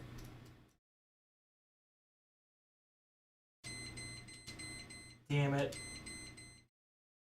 So the voltage is so low that it won't let me start charging it. So I'm going to give it a little kick in the ass by hooking a battery up to the Bardwell charger that's got storage voltage in it, and that'll give it a little bit of extra. That'll get the individual cells up a little bit. So I'm going to do that with this battery because it's kind of jacked up anyway. So plugging that in, just give me a second here. This is going to get the polyfuses a little hot, but let's just give it a quick second here. Usually it only takes a couple of seconds. All right, and now, well, it's not plugged into the XT60, so that's the problem.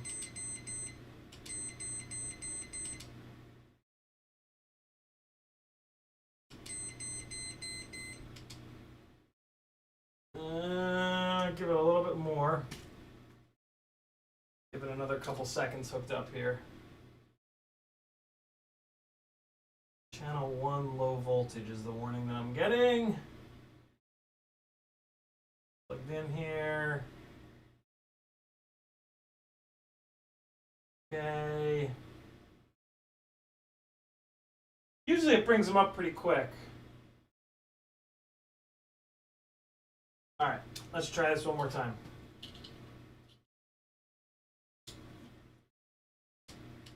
There we go. That's all we needed.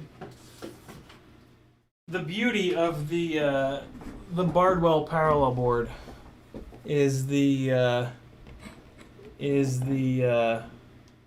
polyfuses, man. I fucking love them.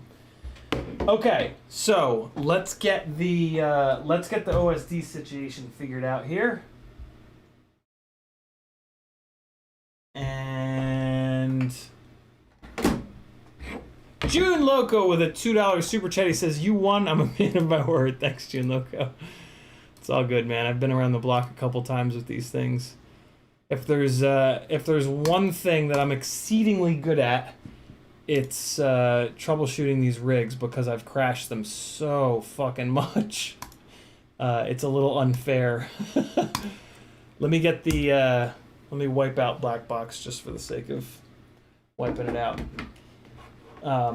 Yeah, when you crash constantly for year over year over year over year, you get to see like every possible failure.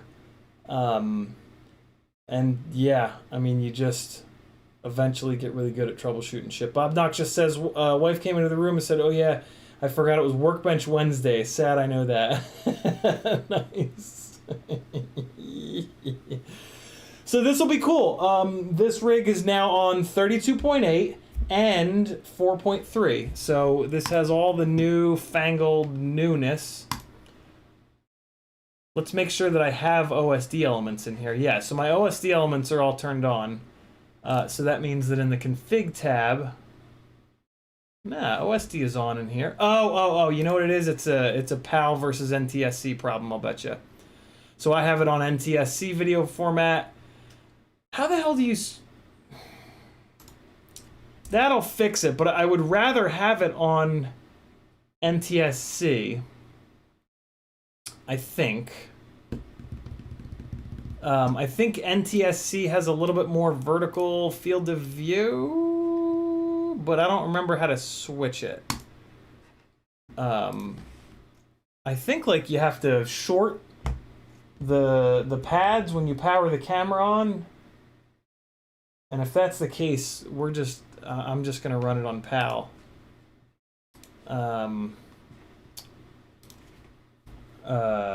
Foxier, toothless, nano instructions. Let's see. See how quick or not so quick I can figure out how the hell to switch it from PAL to NTSC. That's interesting. PAL has a lower minimum shutter speed. That's pretty cool. How do I switch it from PAL to NTSC? TV system, PAL, NTSC switchable.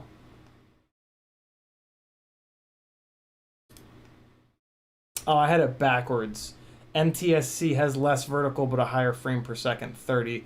PAL has more vertical but less frames per second.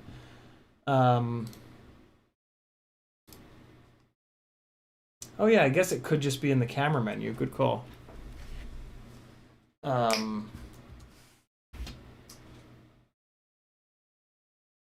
That'll be an easy fix if that's what it is. Let's check that out real quick. Well, although if PAL has more vertical resolution, I'd rather actually leave it on PAL.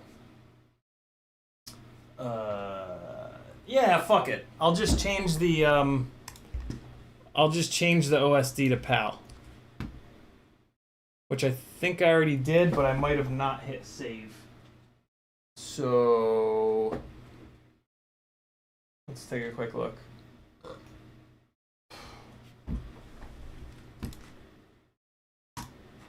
Okay, OSD.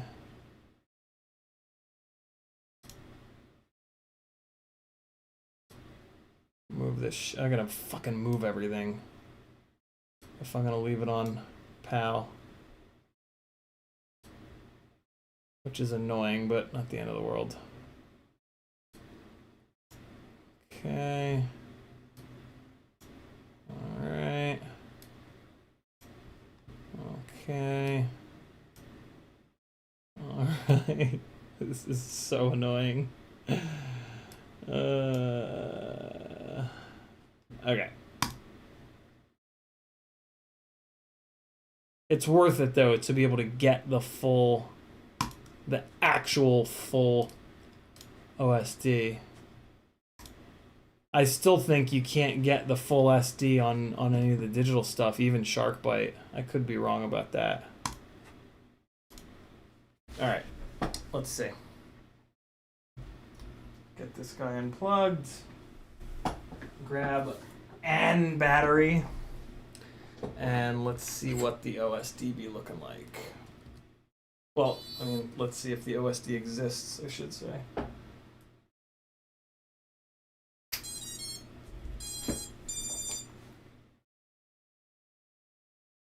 And there it is. Good to go. Cool. And I can move those OSD elements down a little bit. And I do need to move the top ones down a little bit, so that's good. I'm glad I did that little test. Alright, so Basher Rig is back, motherfuckers, after just 2 short weeks of troubleshooting. My God. So let's come in here, and we're gonna just move everything down, basically. That down, this guy down, one more little notchy, one more little notch there, a little bit, a little bit, a little bit, a little bit, a little bit, and a little bit. All right, so we're good. Yeah, I'll be on here for a while more. Dan. 661FPV says, what's up? Did you figure out what happened to the flight controller? I did. The microphone that I had on there had failed, and the flight controller was refusing to boot because the mic was fucked. Riot9 says, should be in camo SD menu, changing the camera menu. From Bob Noxious, Paul McDonald says, on my Fox here, it was just in cam control. License to Drive says, probably not easily noticeable whether you're flying with 60 frames per second NTSC or 50 PAL. So yeah, you'd get more detail with PAL's higher vertical resolution. Chris Croft says, Sharkbite has full OSD via canvas mode. Okay, very cool. So you can put, like, so you're not, like, limited anymore on the OSD. Like, you can get the exact same OSD with all of these same elements, and you can put them all the way out on the corners. Is that what I'm hearing, Chris? Dusty Joe says, what's up? Remy Tim says, stream for another 30 minutes or more. I am. License to Drive says, analog NTSC FPV usually looks smoother on PCs because of the high number of 60 hertz displays out there. Interesting. DVR footage, that is, which doesn't really affect me. 661 says, just a nut mic. That's good news. All right, good to go. So we should be set now. I guess I could check it one more time, but we should be golden at this point. Let me go back and fix the PID tune, actually. I want to bring this master multiplier back up because this is going to be a little bit of a loose tune the way it currently is. So we're going to go master multiplier back up to 1, and that's now pulled the values back up to where I want them. So we're going to save that. Take another quick look around here, make sure I didn't jack anything else off. I'm actually going to move the dynamic notch to 2. Again, because I want this to be as safe as possible. And again, this is the Basher rig. I'm willing to sacrifice a little bit of filter delay for safety. Chris Croft says exactly what JB was ranting about in the news stream. I did not watch that news stream. Yes, you can use in canvas mode. Wow, very cool. So that's one more thing. That's one less thing keeping me from switching. I'm still not ready to switch, but that's awesome that you can finally get proper OSD on DJI. That's a big deal. All right, cool. So this rig is good to go. Everything looks okay. OSD. All right, sweet. And I think the other rig. Well, let me check. Actually, this could be cool. Now I'm curious. I want to compare PAL to NTSC. So let me see if the other rig. I'm kind of hoping that the oh, I don't have any other. Do I really not have any other rigs up on this camera? No, I do. Okay, good. So let me see what I did with this one. This is the same camera, right? Yeah, cool. I hope that I put this one on NTSC. I would love to do a little head-to-head comparison and see if I can tell that there's more or less vertical field of view with NTSC versus PAL. If there is a little more, noticeably more vertical field of view on NTSC, I'm sorry, on PAL rather, I'll switch all these fuckers over to PAL. Vertical field of view is really, really important. So let me see what this OSD for this other rig is set to. I bet you it's set to NTSC. It is! Well, that's fucking cool. Okay, so I can do this test right now, come to think of it. Let's do it. So let me make sure that these both have roughly the same amount of up tilt. So, because that is going to be affected by this little test here. That's about as close to 30 degrees as I'm going to be able to get it. And then let me check this one here.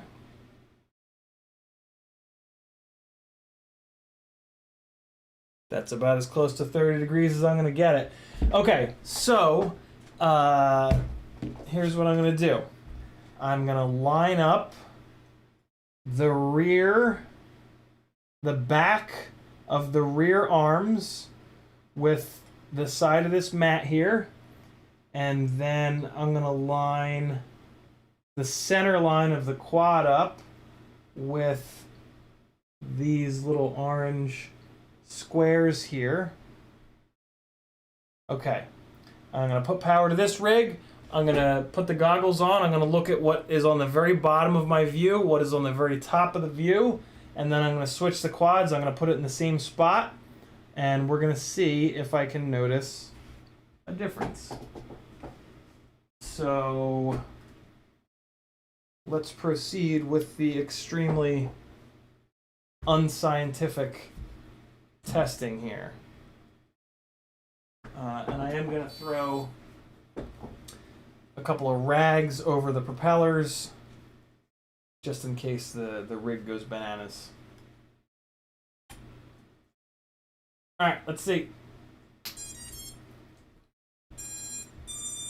Alright, so at the very bottom of my view, I have a little bit of yellow on the work mat, and then on the top of my view, I have basically the center line of the webcam. Center line of the webcam on the top of my view, a little bit of the yellow of the mat on my bottom.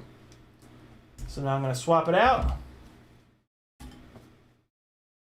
And we're going to put this rig in the same spot. It's important to note what's on the top and the bottom because if the up tilt is a little bit different, that'll affect it.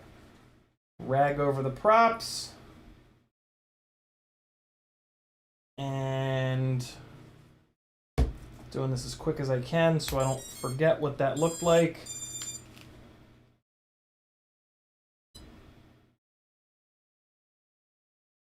It's the same. Yeah, it's the same. Center line of the Logitech camera on top. A little bit of yellow on the bottom. Yeah, let me check one more time. Let me A/B/A test it. Back to A. What I didn't notice is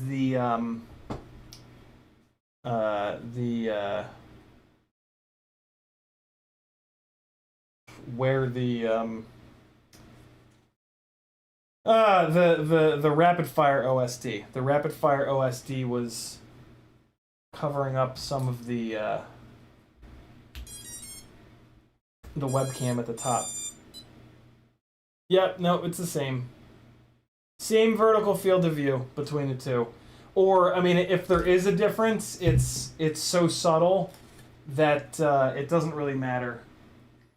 So, in that case, I'm going to move this to NTSC because the only The only advantage to PAL is the extra vertical field of view. So yeah, I'm going to move this rig onto NTSC, and I'm going to move the OSD back to NTSC. And this way, both of these rigs are the same. I don't want one rig with a different frame per second than the other. I don't want anything different between these rigs, right? So yeah, let's fix that up real quick here. Well, that's good to know. I'd always kind of wondered about that. I'd always heard that PAL has a little bit more vertical field of view, but like I'd never heard of anybody actually using PAL in order to get that extra vertical field of view. And you know that when that's the case, that kind of strikes me as like, yeah, it's got 1 extra degree of vertical field of view, you know, which is useless. That's not an appreciable amount. Rag over the propellers again. And here we go. Power, controller, hit the center button. Video settings is probably where it is. There it is, video standard PAL. We're going to switch over to NTSC. And our OSD is now gone. That's okay. All right, we're good. Save and exit. All right. Full power, we'll go back into beta flight. Swap it over to NTSC. And then we'll be good to go. Keep thinking that we're all set, and we keep finding more shit that ain't right. Sounds like FPV to me!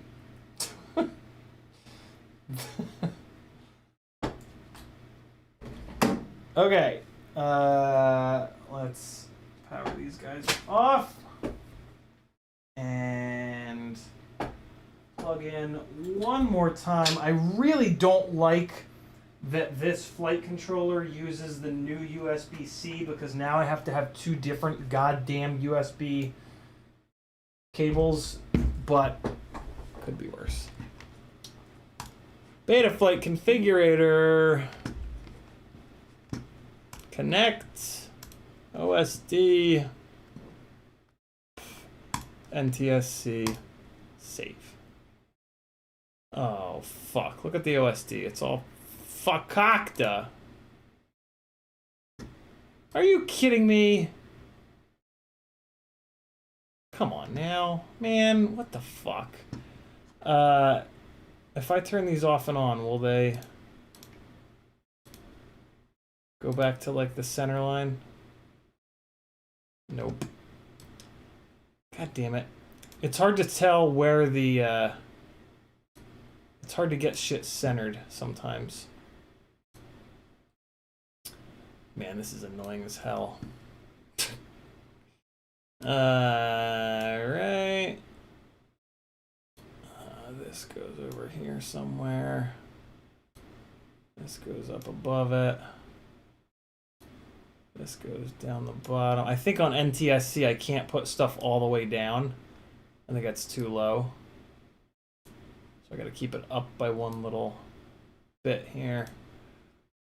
RSSI. Okay.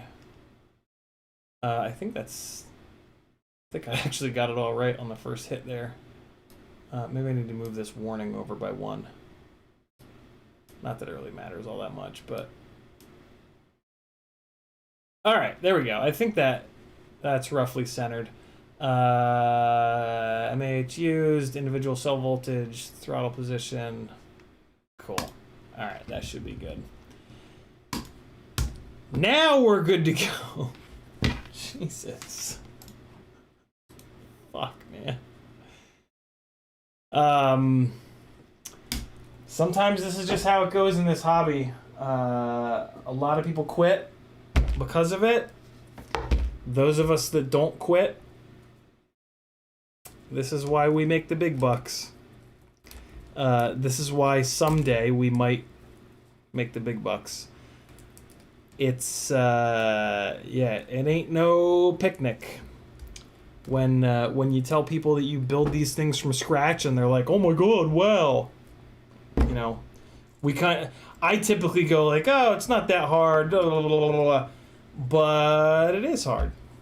And you know, these are the moments where we can sit back and appreciate the fact that we were stubborn enough to learn this shit.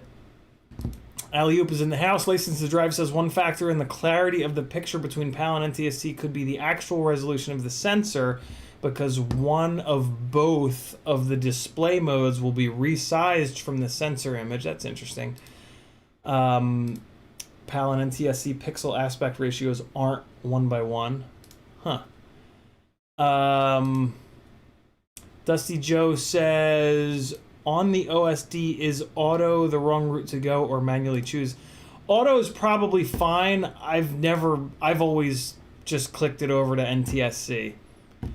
June Logo says, what prop is GemFan talking about? I can't say. 661 says, changing the settings in Betaflight OSD doesn't change the camera settings. That's correct. You have to actually go into the camera settings or change NTSC or PAL. Yep, that's what we did. 661 says you're doing nothing. I wasn't. One of them was... I think your confusion is that one of them was already set up on PAL. One of them was already set up in NTSC. I checked the OSD menu on the other rig because if I had it, and it said NTSC, so I know that I moved that camera to NTSC. I didn't change that setting. I was just checking to see if that rig was on NTSC or PAL. By the fact that the OSD worked on that rig, and the fact that I went into the OSD menu and it said NTSC, I knew that that camera was set to NTSC. Hopefully that makes sense.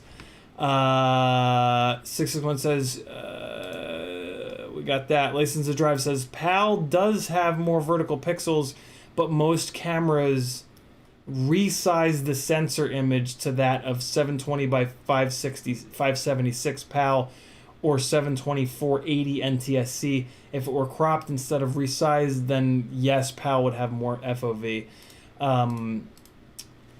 So yeah, I guess the little test that I just did, what that means is that it's cropping it. I guess that means that the 720 by 576 PAL is being cropped to 720 by 480 NTSC.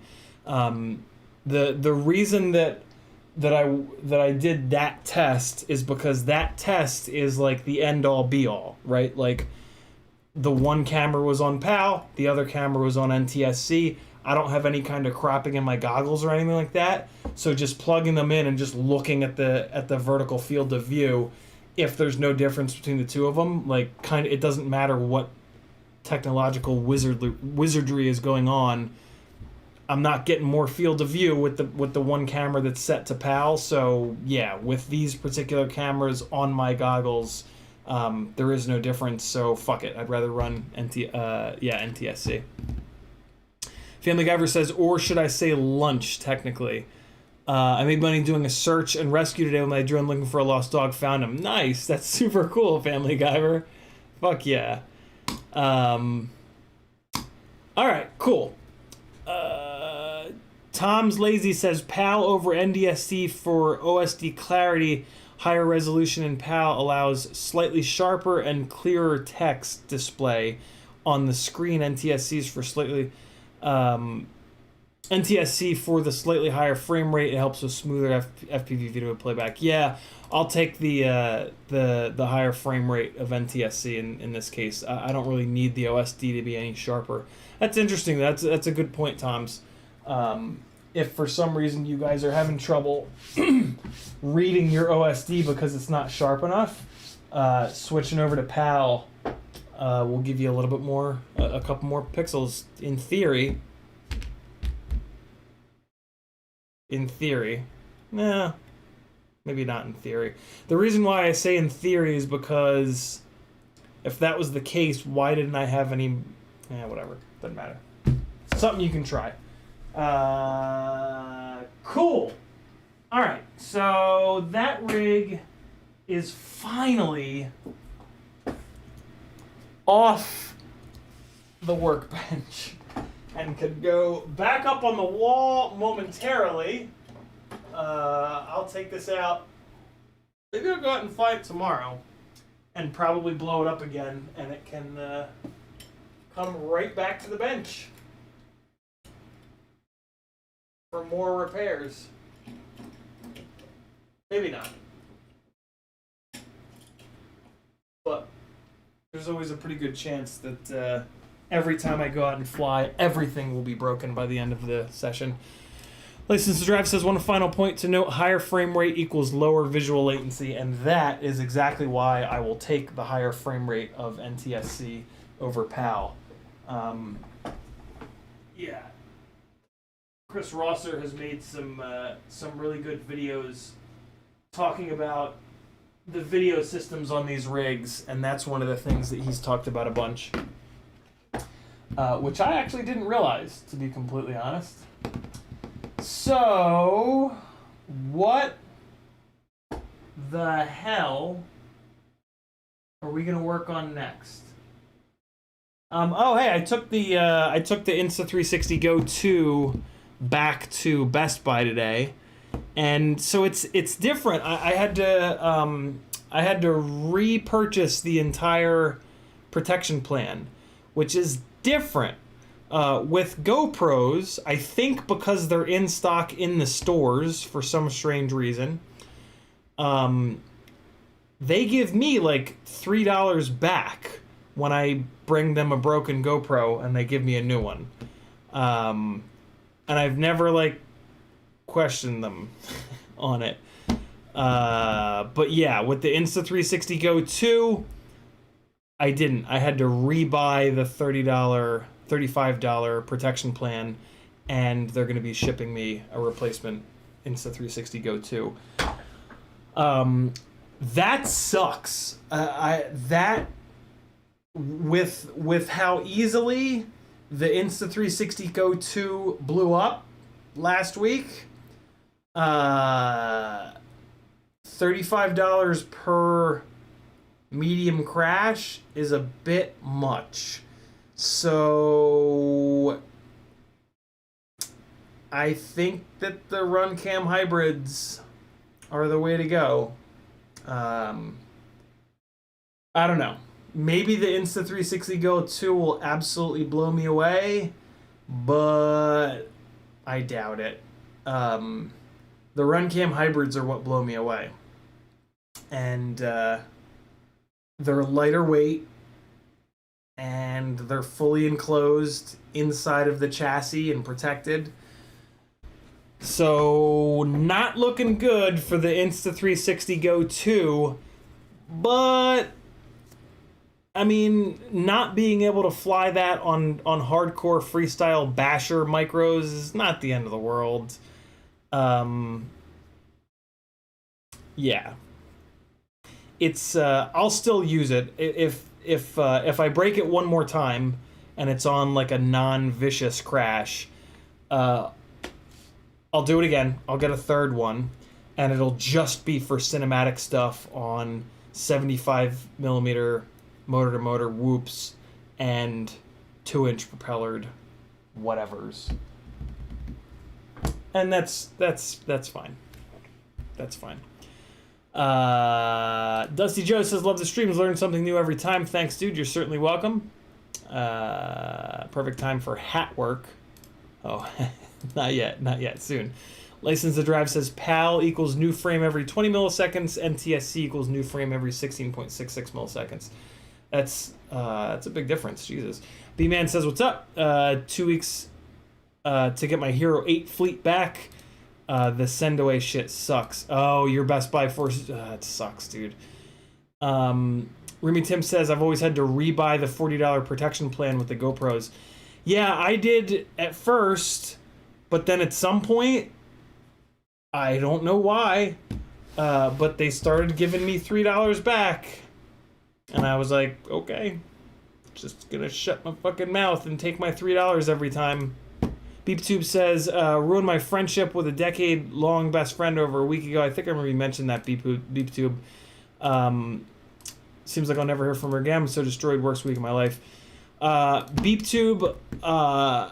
I have lost a lot of friendships this year. Not only did I lose my wife, who I'd known for like 16 years, 15 or 16 years, but my best friend Brad, who, my former best friend Brad, for whatever reason seems to have chosen, like when couples split up, a lot of times there's this weirdness with their shared friends, and like sometimes their shared friends will decide to choose one person or the other. And Brad, who'd been my best friend for like 25 years probably, he chose Kristen for some reason. So what I can tell you is that these people will be replaced before you know it.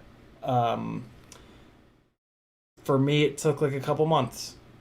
And yeah, I have plenty of amazing new friends in my life, and even an amazing new girlfriend in my life. So I know it sucks, and like losing people in your life feels way more awful than just losing, like, your wallet. But it's no different than losing your wallet. Like, I know that's way easier said than heard or whatever. But it's true.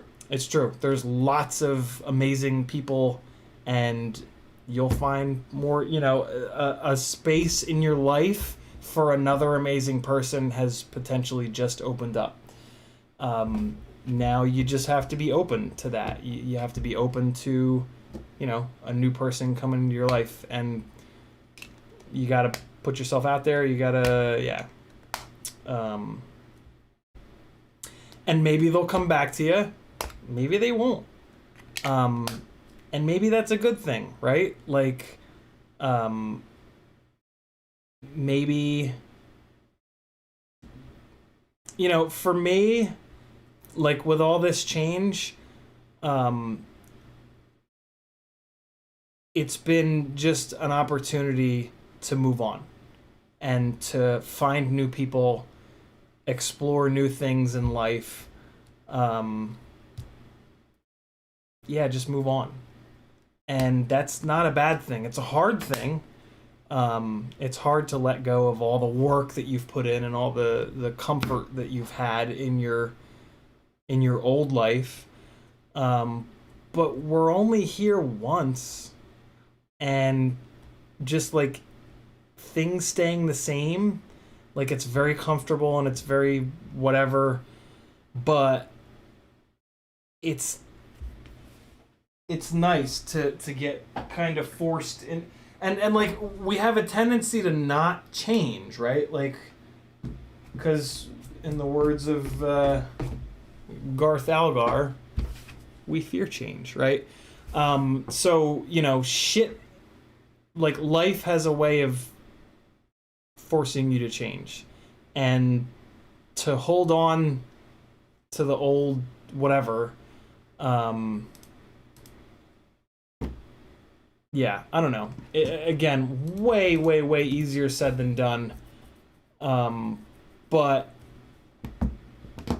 it's our responsibility to just fucking move forward, Like, we only have a very limited sphere of influence. There's only so many things that we can have any amount of actual control over.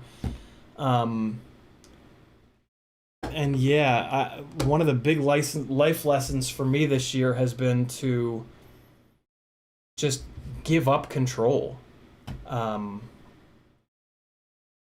Anxiety has a way of tricking you into, not tricking you, but encouraging you to try to control everything, because if I can control everything, then I don't have to be anxious, because I don't have to be as anxious, because I have control over everything. And if I can control everything, then I can know what's coming, right?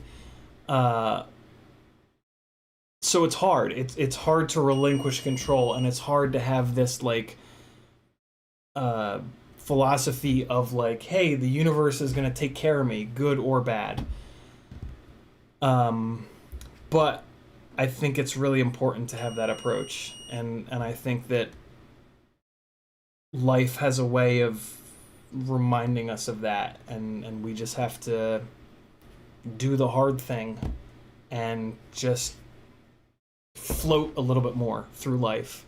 And it feels out of control and it feels anxious and it's hard as hell for me to do that. But when I do it, good things happen. Because when I do it, I'm more open-minded, I'm more like open-hearted, I'm more open to things, right? Like, I don't say no to shit. Like, I used to do this thing where like somebody would offer to help me and I would say no. Like, no, I'm good. I can handle everything myself. I don't need your help. And now I'm way more open. Like when people offer to help me, I still have that initial reaction of like, nah, I'm fine. But I'll catch it quicker every time and be like, sure, like what do you got? So yeah, I don't know. This is a very disjointed version of this conversation, but this is just sort of stream of consciousness. Yeah, the hard shit in life can sometimes be really good shit. And when it's... Yeah, I don't know. Sometimes, I mean, not always, right? Like, sometimes the hard things in life are just hard forever. But we got one shot at this. So when stuff changes in life, I'm finding more and more, and this is a very new lesson for me, but I'm finding more and more that if I stop trying to control and I stop trying to hold on to the way things were, and I just allow like the things that change to just, you know, like instead of having this path through life, right? This like planned path that like, oh, I thought it out, everything is good. Like when shit happens, like, you know, shit used to happen and I would do this, but then I would try to course correct and get back to the middle. And I would get knocked offline and I would get back to the middle, and I would get knocked offline, I would get back to the middle. But now I'm just trying to get knocked offline and just like, let's hang out over here. And then maybe I'll get knocked offline again farther away, but maybe I'll get knocked back towards it. But maybe getting knocked back offline over here is a fucking great thing, right? Like, maybe it's not, but maybe it is. And yeah, just giving up control is, fuck, it's hard. It's really, really, really hard. And it's very awkward. It's very scary. It's all these things. But I think it's an opportunity, and it's an opportunity to expand your fucking world, right? Like literally, like expand your entire universe, and try something that's completely new and completely different and fresh and like, you know, up until, I mean, I think the most drastic example of this that I can possibly give is that up until literally like 2 months ago, let's say 3 months ago, up until 3 months ago, a big part of my plan for life was to never create children. And that's still a big part of my life. Like, I have no plan to ever create a new human being on this planet for a lot of different reasons that I won't get into. But a part of my plan was to really just kind of like not ever have children. And to just be like me and my significant other, 2-person family moving forward. There was this contingency of like, if at some point my partner and I decided that we wanted to have a child, have in air quotes, we would adopt. All right. But there was never a point in my life where like that was like Chris and I had that conversation, and like we would every couple years, and it would be like, nah, no plans for that right now. How about you? Nope. Awesome. A lot of that was financial, but still, like that conversation would happen every once in a while, and it would be like, absolutely not. I am now dating a wonderful woman that has two amazing children, and in the last 2-3 months, my whole outlook on that is completely different, and I can't wait to be more a part of her and their lives. And like that was hard at first. Like when I was first on Match and Tinder for a minute, a big thing initially was like no kids. Like that was, you can change like your preferences, and one of the preferences was like don't show me people with kids. And I'm really happy that that only lasted a couple weeks, and I turned that shit off to show me people with children. And then I'm really glad that I sent a message to Maggie instead of seeing that she had kids and going, nope, that's a deal breaker. I allowed myself to be open to that and to explore it, and maybe it all goes to hell. I don't know, right? Like maybe I'm not cut out for it. And some of the, like, one of the biggest reasons that I don't necessarily want to create a new person is that I do have like hard, like nasty mental health issues, and I'm 99% sure that it's genetic. And I just don't necessarily want to create a person that's going to have to go on this same path that I did. But to be able to bring this experience and this knowledge that I have to somebody else that might, right? Somebody that already exists, So yeah, I'm really lucky. I'm really lucky that I allowed myself to be open to this, because Maggie is unbelievable. Sage is unbelievable. Azalea is unbelievable. And like to be able to be a part of their lives at all is a goddamn gift. And like I've already gotten so much out of it. Like Sage and I have already had conversations that like bring me to fucking tears thinking about, and like to be able to like help him learn how to drive, it's like fuck, man, like I get it now. Like I totally get it. I'll never forget before I moved south from New Jersey, Kristen and I went out to dinner with my dad took Kristen and I out to dinner, and my dad said to me, Kristen and I basically explained to my dad that, like, no plans of having kids. Maybe later in life we'll adopt, whatever. And my dad said to me, when, like, I remember, like, as I was saying, like, as I basically in the conversation said, like, yeah, no, definitely not creating children. I remember my dad said, like, reacting, like, oh, he said, like, oh, Aaron. And like I kept going and I kept explaining, and like, oh, it's because the planet and fucking green and all this shit. And when I was done with my little spiel, my dad looked right at me and he said, "You'll be missing out on one of the greatest joys of life." And like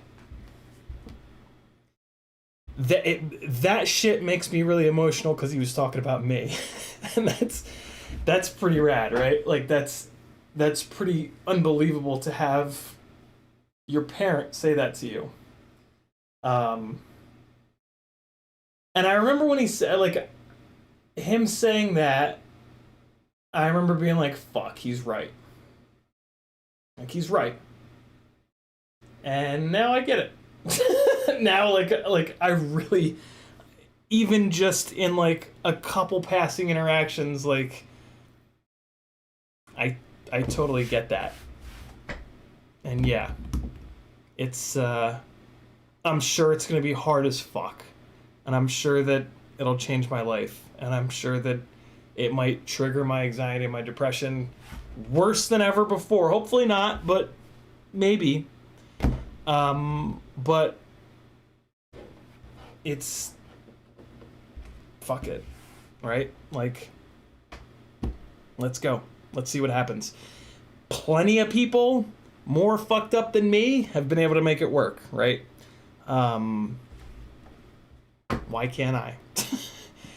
And yeah, I mean, one of the big things that I was super scared about is like, oh yeah, so I'm gonna create this person that'll like die if I'm not like totally on top of it for like, you know, the first 5 or whatever years, right? Like, no, I can't have that responsibility. Well, you know, I kind of got around that.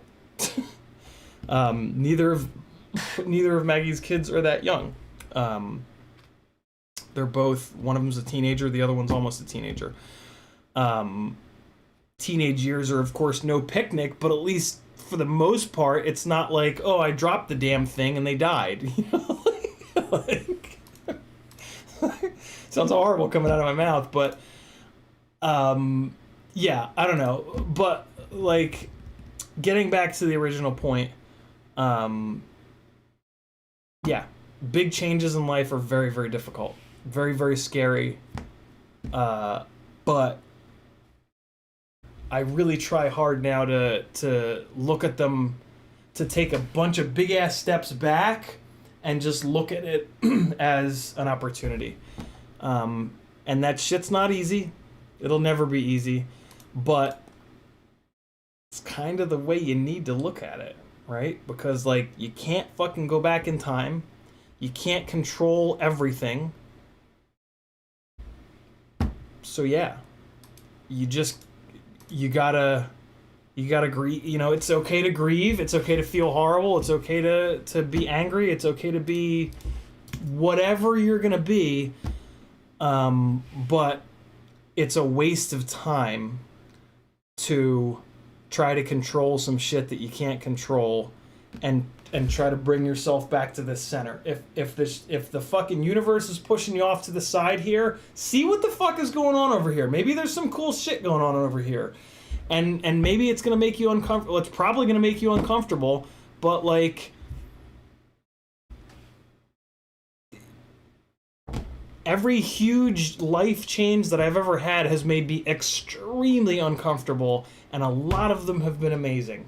Moving to Charleston was super uncomfortable, super hard. It was fucking amazing. Moving here to Atlanta, super hard, super uncomfortable, fucking amazing.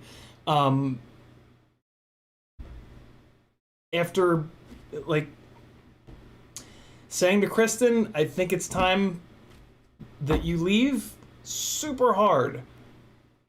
It sounds horrible to say this, but really great. Really great things have come out of that. So yeah, you just gotta trust and just relinquish control and just vibe with it. And I don't know. If my little journey this year is where you draw some of that strength with, I love that. Strength from, I should say. I love that. Because fuck me, my life has been turned upside down this year. And in the grand scheme of things, it's been great. And I'm a lucky ass dude to have had that opportunity, and the future looks really good. But I did that, you know, like, if I hadn't opened my fucking eyes to that, I probably wouldn't still be here. If I'd stayed as rigid as I once was, this all would have destroyed me. And I would have probably done something really dumb and really permanent. But somehow I was able to just say, fuck it, let's rock, let's change shit, let's see what happens. And took a bunch of work, but what else are you gonna do? You know? Put the work in. Fuck it, do the hard thing. let the universe make some decisions for you, and just don't let them tear you down. Rise to those changes and see what's going on. BeepTube says, thanks for the support. Can't keep this kind of stuff to myself anymore. You don't need to, BeepTube.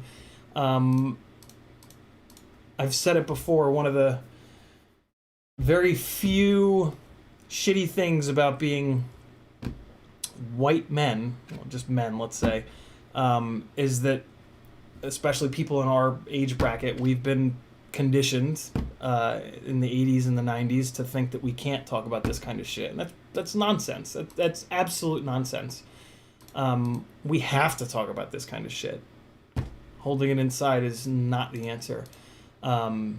FPV therapy over on Facebook. These live streams, there's an FPV therapy room on the Discord. Or just message strange. It doesn't matter. Whatever you have to do. Family Giver says, not trying to be a buzzkill, but nobody replaced my friends or wife. It's been over 4 years. Now all I have is my kids. Biggest issue with my depression. At least I have them.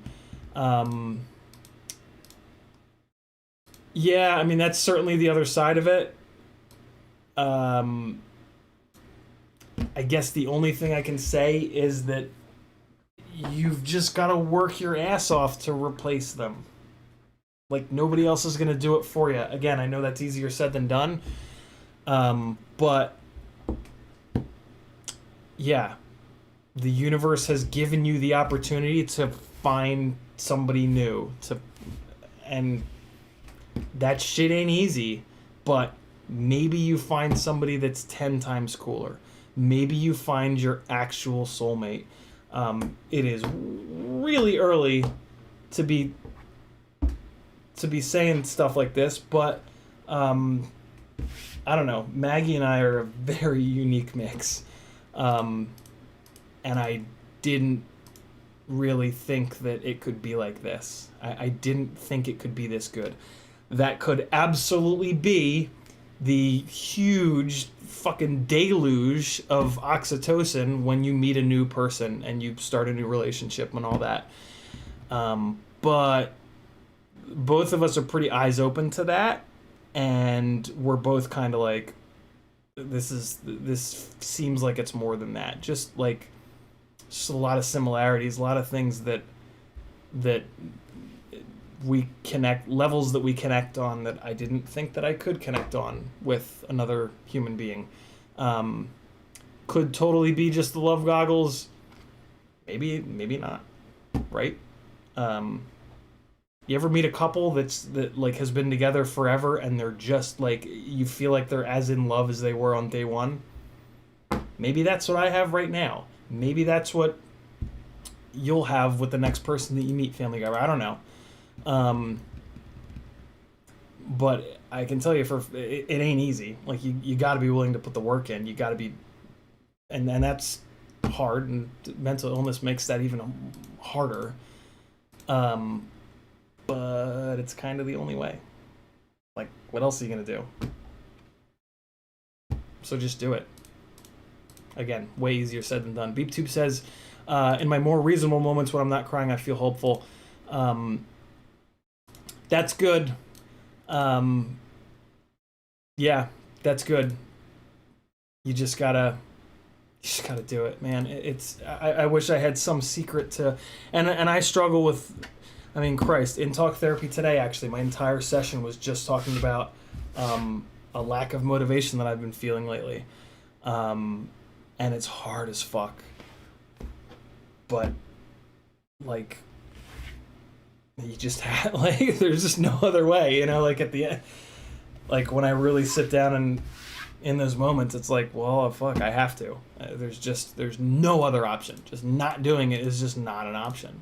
Like, I'm gonna live my life while I'm here. And I'm gonna keep doing the hard things because the easy things are just not as good.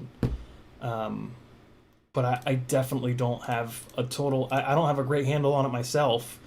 And there's certainly no cheat code. Believe me, I've fucking looked for the cheat code and there just ain't one. You just got to keep showing up,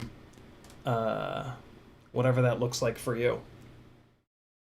And yeah, I don't know. For me, it's been talk therapy, exercise, healthy gamer, GG, writing shit down,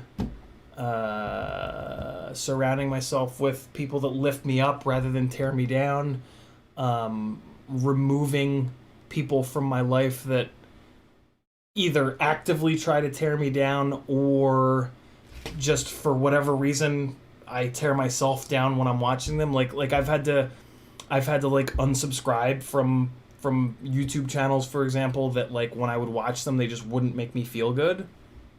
Doesn't matter why. I'm not gonna, like, for a long time I would like beat myself up, like, why can't you be better at this? Like, why can't you watch this person without feeling bad?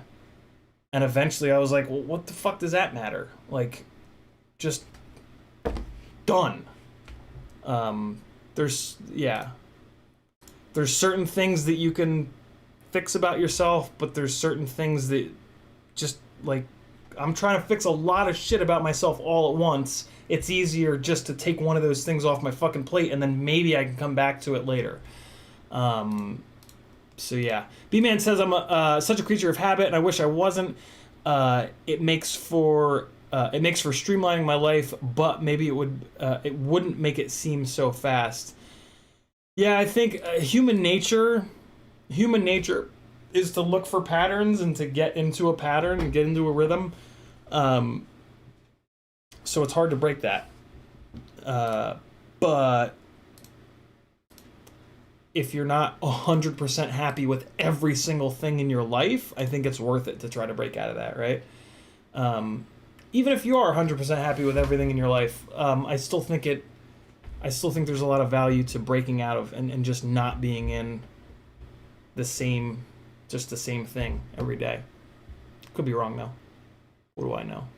BeepTube says, I learned a lot from you about how to handle this stuff and how it's okay to publicly feel things. Nice. That's awesome, BeepTube. Yeah, we've literally been conditioned in our age bracket, right? 30s and 40s. Like, we grew up in one of the last, like, eras where we were straight up conditioned that we couldn't have feelings, we couldn't talk about our feelings, we couldn't cry, we couldn't have depression, we couldn't, right? All these things. And, like, it feels like we have to swing. So, we were sort of, like, conditioned to be all the way over here, and, like, we almost have to, like, swing all the fucking way over here in order to sort of meet in the middle in some healthy area. So yeah, I don't know. That's what I do. That's my approach. Like, I try to be just fucking dump all the feelings that I'm having all the time, so that I can end up somewhere in the middle. It ain't fucking easy. It feels wrong. It feels weak. It feels fake. It feels all these strange things. But I don't know. Screw it. Just do it. Some people are going to be like, oh, you're a fucking pussy. And I'm like, that's cool. If you're calling me a pussy, then you're the shitty person. Bye-bye. Good luck with that. You're going to have a fucking sad life if that's what you're bringing to the table, right? I don't want anything to do with people like that. I won't have as many subscribers with that kind of an approach, but the subscribers I have will be better human beings, and what the fuck else matters? I don't give a shit how many subscribers I have. I want to live my life with other awesome people and surround myself with positive, happy people and just do whatever it takes to survive, but more important, I guess survival's the most important, but a close second is being happy, right? Like, success is bullshit. Money's bullshit. All that matters is just being happy. If I'm happy living in a goddamn cardboard box, fuck it. If I live a happy life being broke as shit, that's a happy life. Like, if somebody else lives a happy life being rich, that's great. That's great for them. But, like, on your deathbed, if you were happy your whole life, it's kind of like, well, yeah, so that was good. if you have that same thought, but you have a huge bank account, like, who gives a shit, right? Like, or you're very well known, like, I don't know. I don't know. Matthew Vega is in the house. He says, that was a good stream of consciousness, wise words. Even when shit isn't hitting the fan, I have to work daily to remember that stuff you're saying. Yeah, I do too. It's, yeah, like, it's with the whole, like, lack of motivation that I'm kind of dealing with over the past couple of weeks.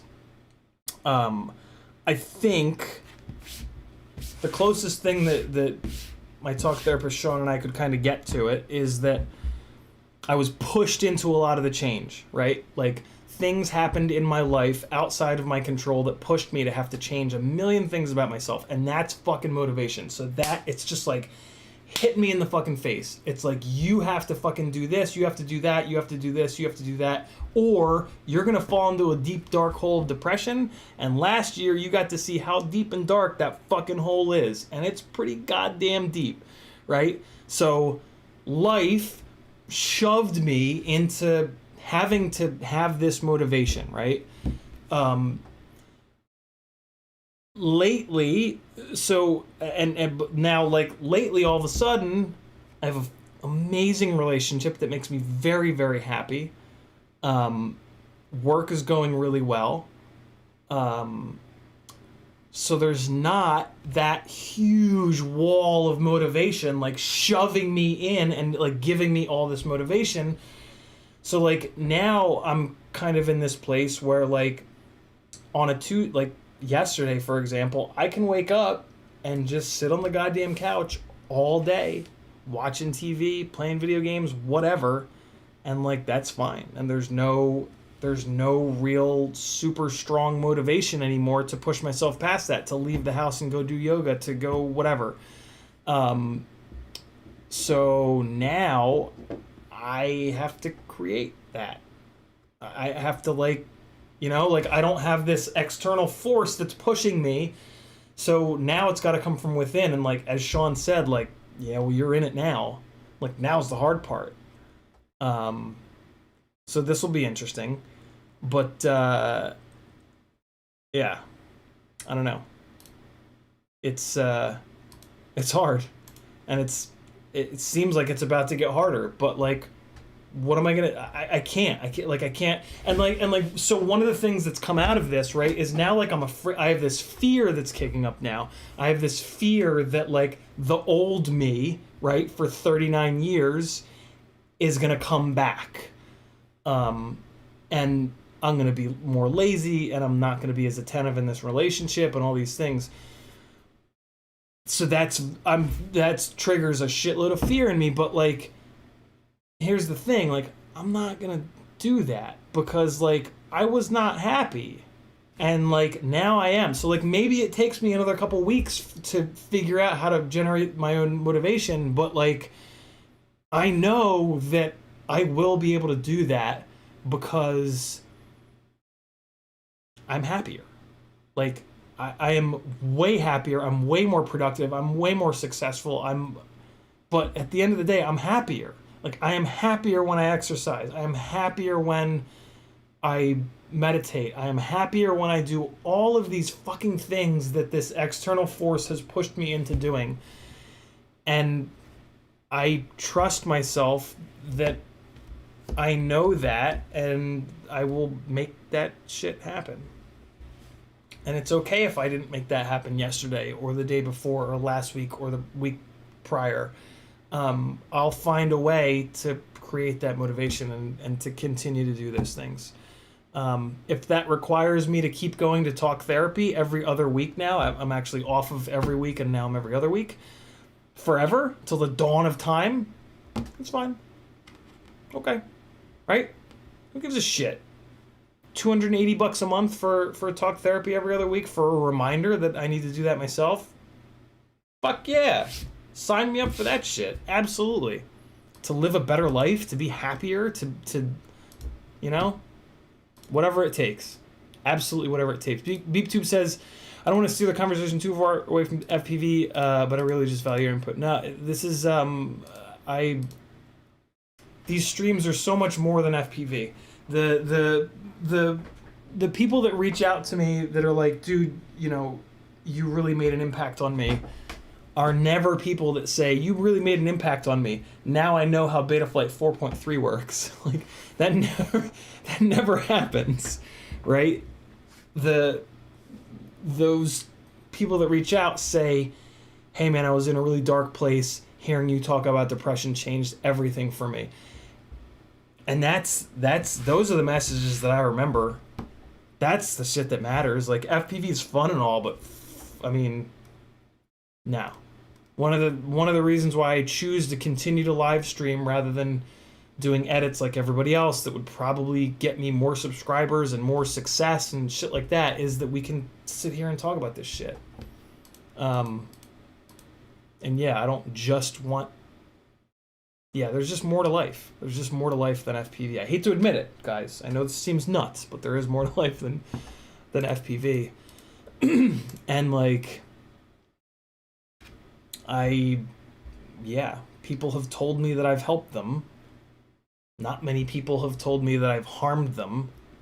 So I'm going to continue to do the thing that generates people telling me that I helped them. Because that feels fucking great for me. And you guys seem to dig it.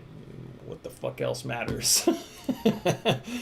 Josh Robinson says, what's up, CiottiFPV and everyone? Bob Noxious says, CiottiFPV gives great advice on mental health. I try, man. I try. It's a little scary to give advice on mental health. I try not to, like, give advice per se. I try to just tell you guys what my journey has been, and then you make up your own mind. And in doing so, that definitely comes off as advice, but I try to preface it as best I can and just talk about my experiences because that's safe. You know, I don't want to give somebody, I don't want to, like, say, like, oh yeah, Lexapro was great for me, and then one of you guys goes on Lexapro and, like, one of the side effects to these SSRIs is suicidality, right? So, like, I don't want to fucking come on this live stream and be like, Lexapro is great, you guys should all take it, and then 4 people fucking kill themselves because of, right? I try to be very careful about, hey, this was my experience, this is what worked for me, this is what didn't work for me. Just because it didn't work for me doesn't mean it won't work for you. So, yeah, but I appreciate you saying that very much, Bob Noxious. Chopper FPV is in the house. He says, dude, you've helped my mom's mindset so many days. I know every day will not be perfect, but I really appreciate your mind and experiences. It always seems to come out at the right time. Nice, Chomper. I love that, man. I love that. Ken Hill says, words of wisdom, bro. Trying, man. I'm trying. Dusty Joe says, kids are crazy. They change everything. Wife and I just had our first different outlook. Yeah, I'm starting to see that. In one of the greatest things about getting to know Maggie has been on, like, a super deep level is that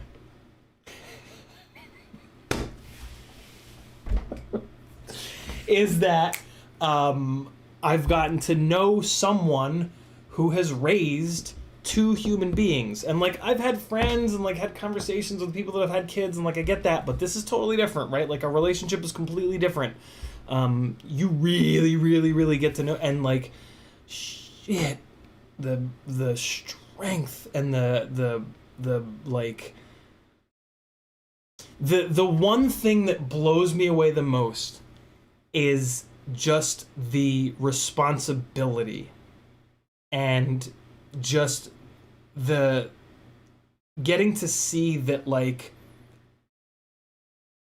these 2 human beings, like, every moment of every day, these 2 people are on Maggie's mind. And that's, like, what that has fucking blown my mind. Like, from a, you know, and, like, it's not like I didn't know that, but, like, to really see that and to really, like, see how that changes you and, like, changes you sounds kind of negative, but I think you guys know what I'm getting at here. Wow. Like, wow, wow, wow, wow, wow, wow, wow, wow, wow. And yeah, the strength that forces you to develop, like, amazing. Amazing, amazing, amazing, amazing, amazing. Bob Noxus says, kids have a way of changing your life. Yeah, for sure. 661 says, how old are they? I don't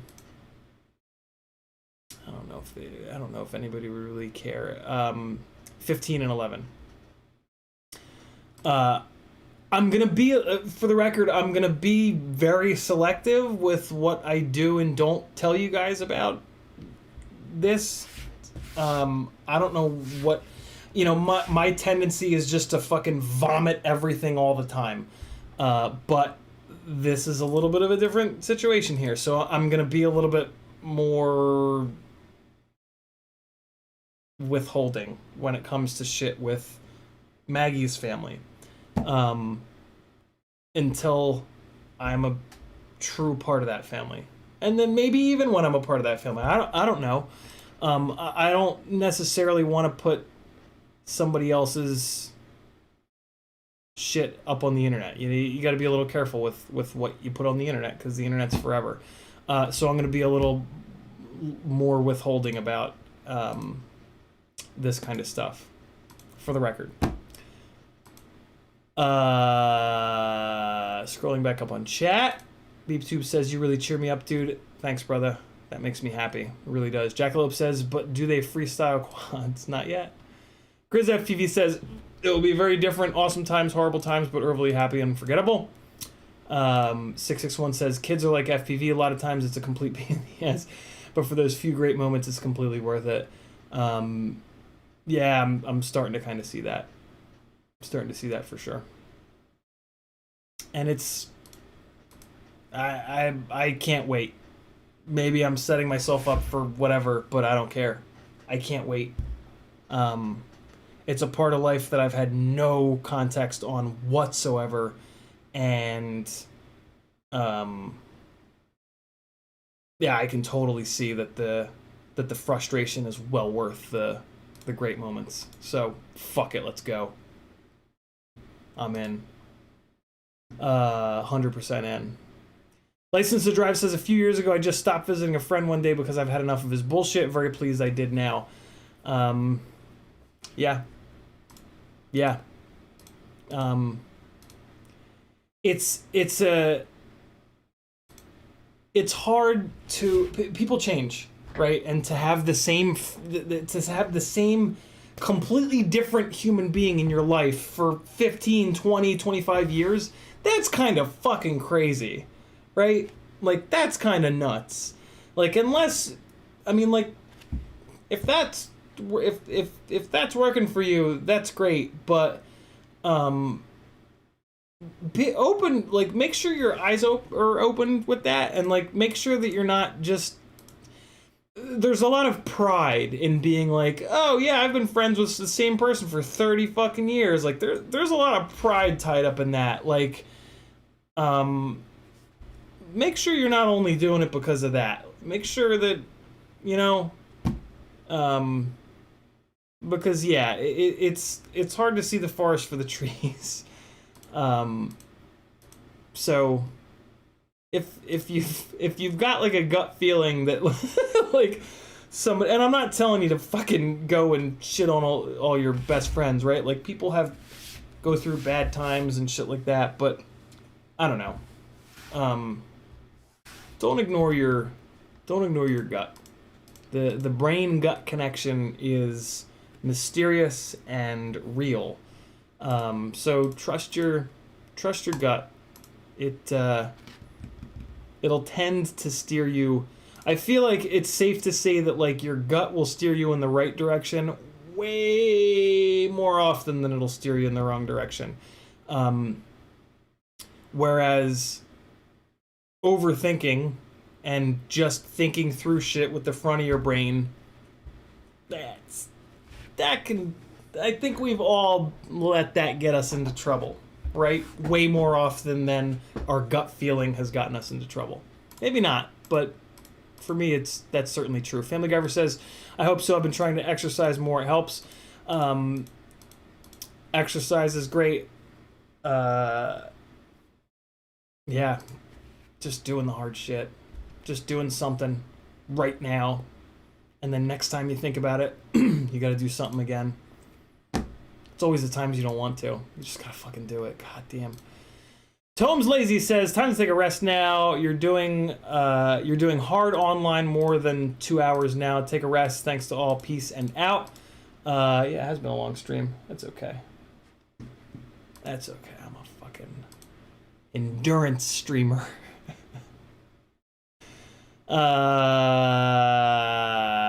Chomper FPV says, I just don't share much about my personal life, and this seems like a place I can do it. Absolutely it is. Just grateful for all of you for helping CiottiFPV create this space. Hell yeah.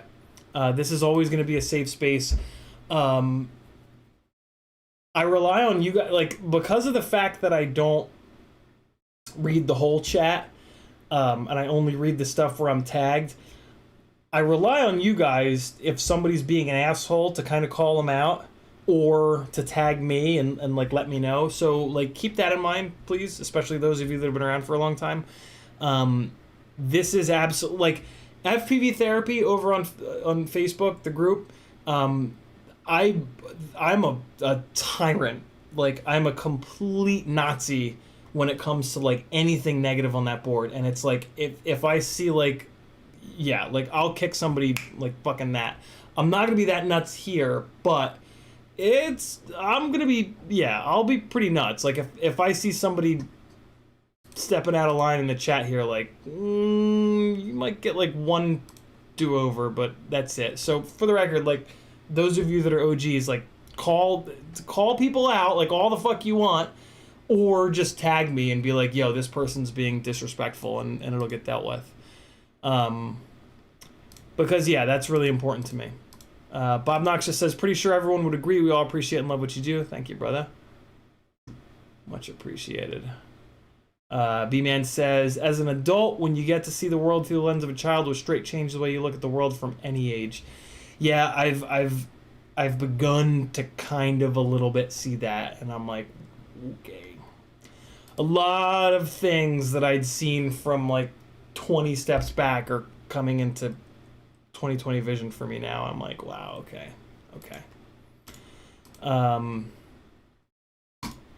So yeah, this one took a turn.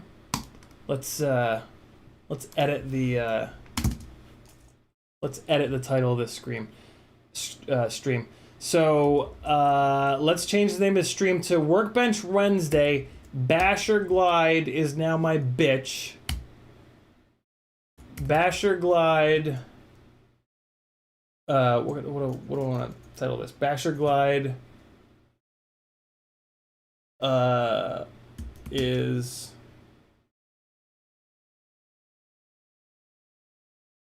fixed. And then life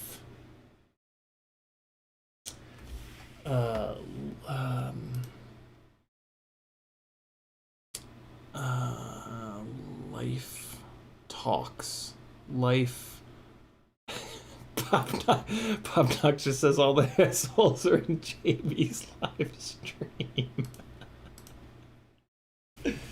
Well, I mean, he has 10 times the number of people in his stream, so of course there's going to be some assholes. Basher Glide is fixed.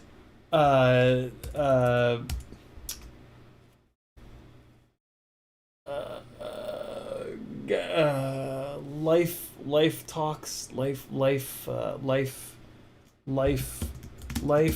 lessons, not lie lessons. Life lessons from CiottiFPV, maybe. Yeah, the stupid ass B-Man, the stupid ass little Rush microphone that I had in it failed, and it was a complete circuit. And the T-Motor flight controller must have had open circuit protection, so it wouldn't boot, so that it wouldn't blow up, which is pretty awesome. Isaac M with the last CiottiFPV tagged comment of the stream. He says, I've been getting rid of a lot of toxic friendships lately that I had kept in place because of fear of loneliness. I think it's always important to not let fear of change keep you in toxic patterns. Great fucking point, Isaac. Weekly affirmation. I like that too, Overbeast. Yeah, Isaac, that's a fucking great point, man. That's a great point. Yeah, I mean, what would you rather have? Like, when you're in it, it's like, oh, I would rather have a bunch of shitty friends than no friends at all. Well, when you get out of it, it's like, no. But, like, when you're in it, right, it's like, no, I can't not have friends. Like, these friends are just like, whatever, that's fine. It's right, we make excuses for them. But after you get out of that cycle, it's very easy to look back at it and be like, wow, yeah, I would rather have had no friends than shitty friends. Looks like Remy Tim is going to be live streaming, so everybody raid him. Link is down in the chat. Let me pull up Epidemic Sound, and I'm going to give you guys a little outro here with some more flying from somewhere. Thanks for hanging, boys and girls. It was a weird stream, but a good one. Name of my sex tape. Weird but good. Here's one. Here's a little bit of flying. Ruby Tim's gonna start it up in 15 minutes. You guys should hang out and show the man some love. Show the one and only FPV mentor some love. Here comes some flying. I will see you guys again on Friday at 7 o'clock. We will start on whatever's next. I don't know what it's going to be. Maybe it's going to be a Cinesplore. Maybe it's going to be a Ripsqueak. You'll have to come on back to find out. My name's Aaron Ciotti. Head on over to CiottiFPV.com for a million ways to support me. Patreon helps me out the most for sure. $3 whole to join. That's 10 cents a day. Shitload of benefits. Well worth $3 a month. Here's some flying from Dunwoody deep in the pandemic. I love every single one of your faces, and I'll see you on Friday. Later!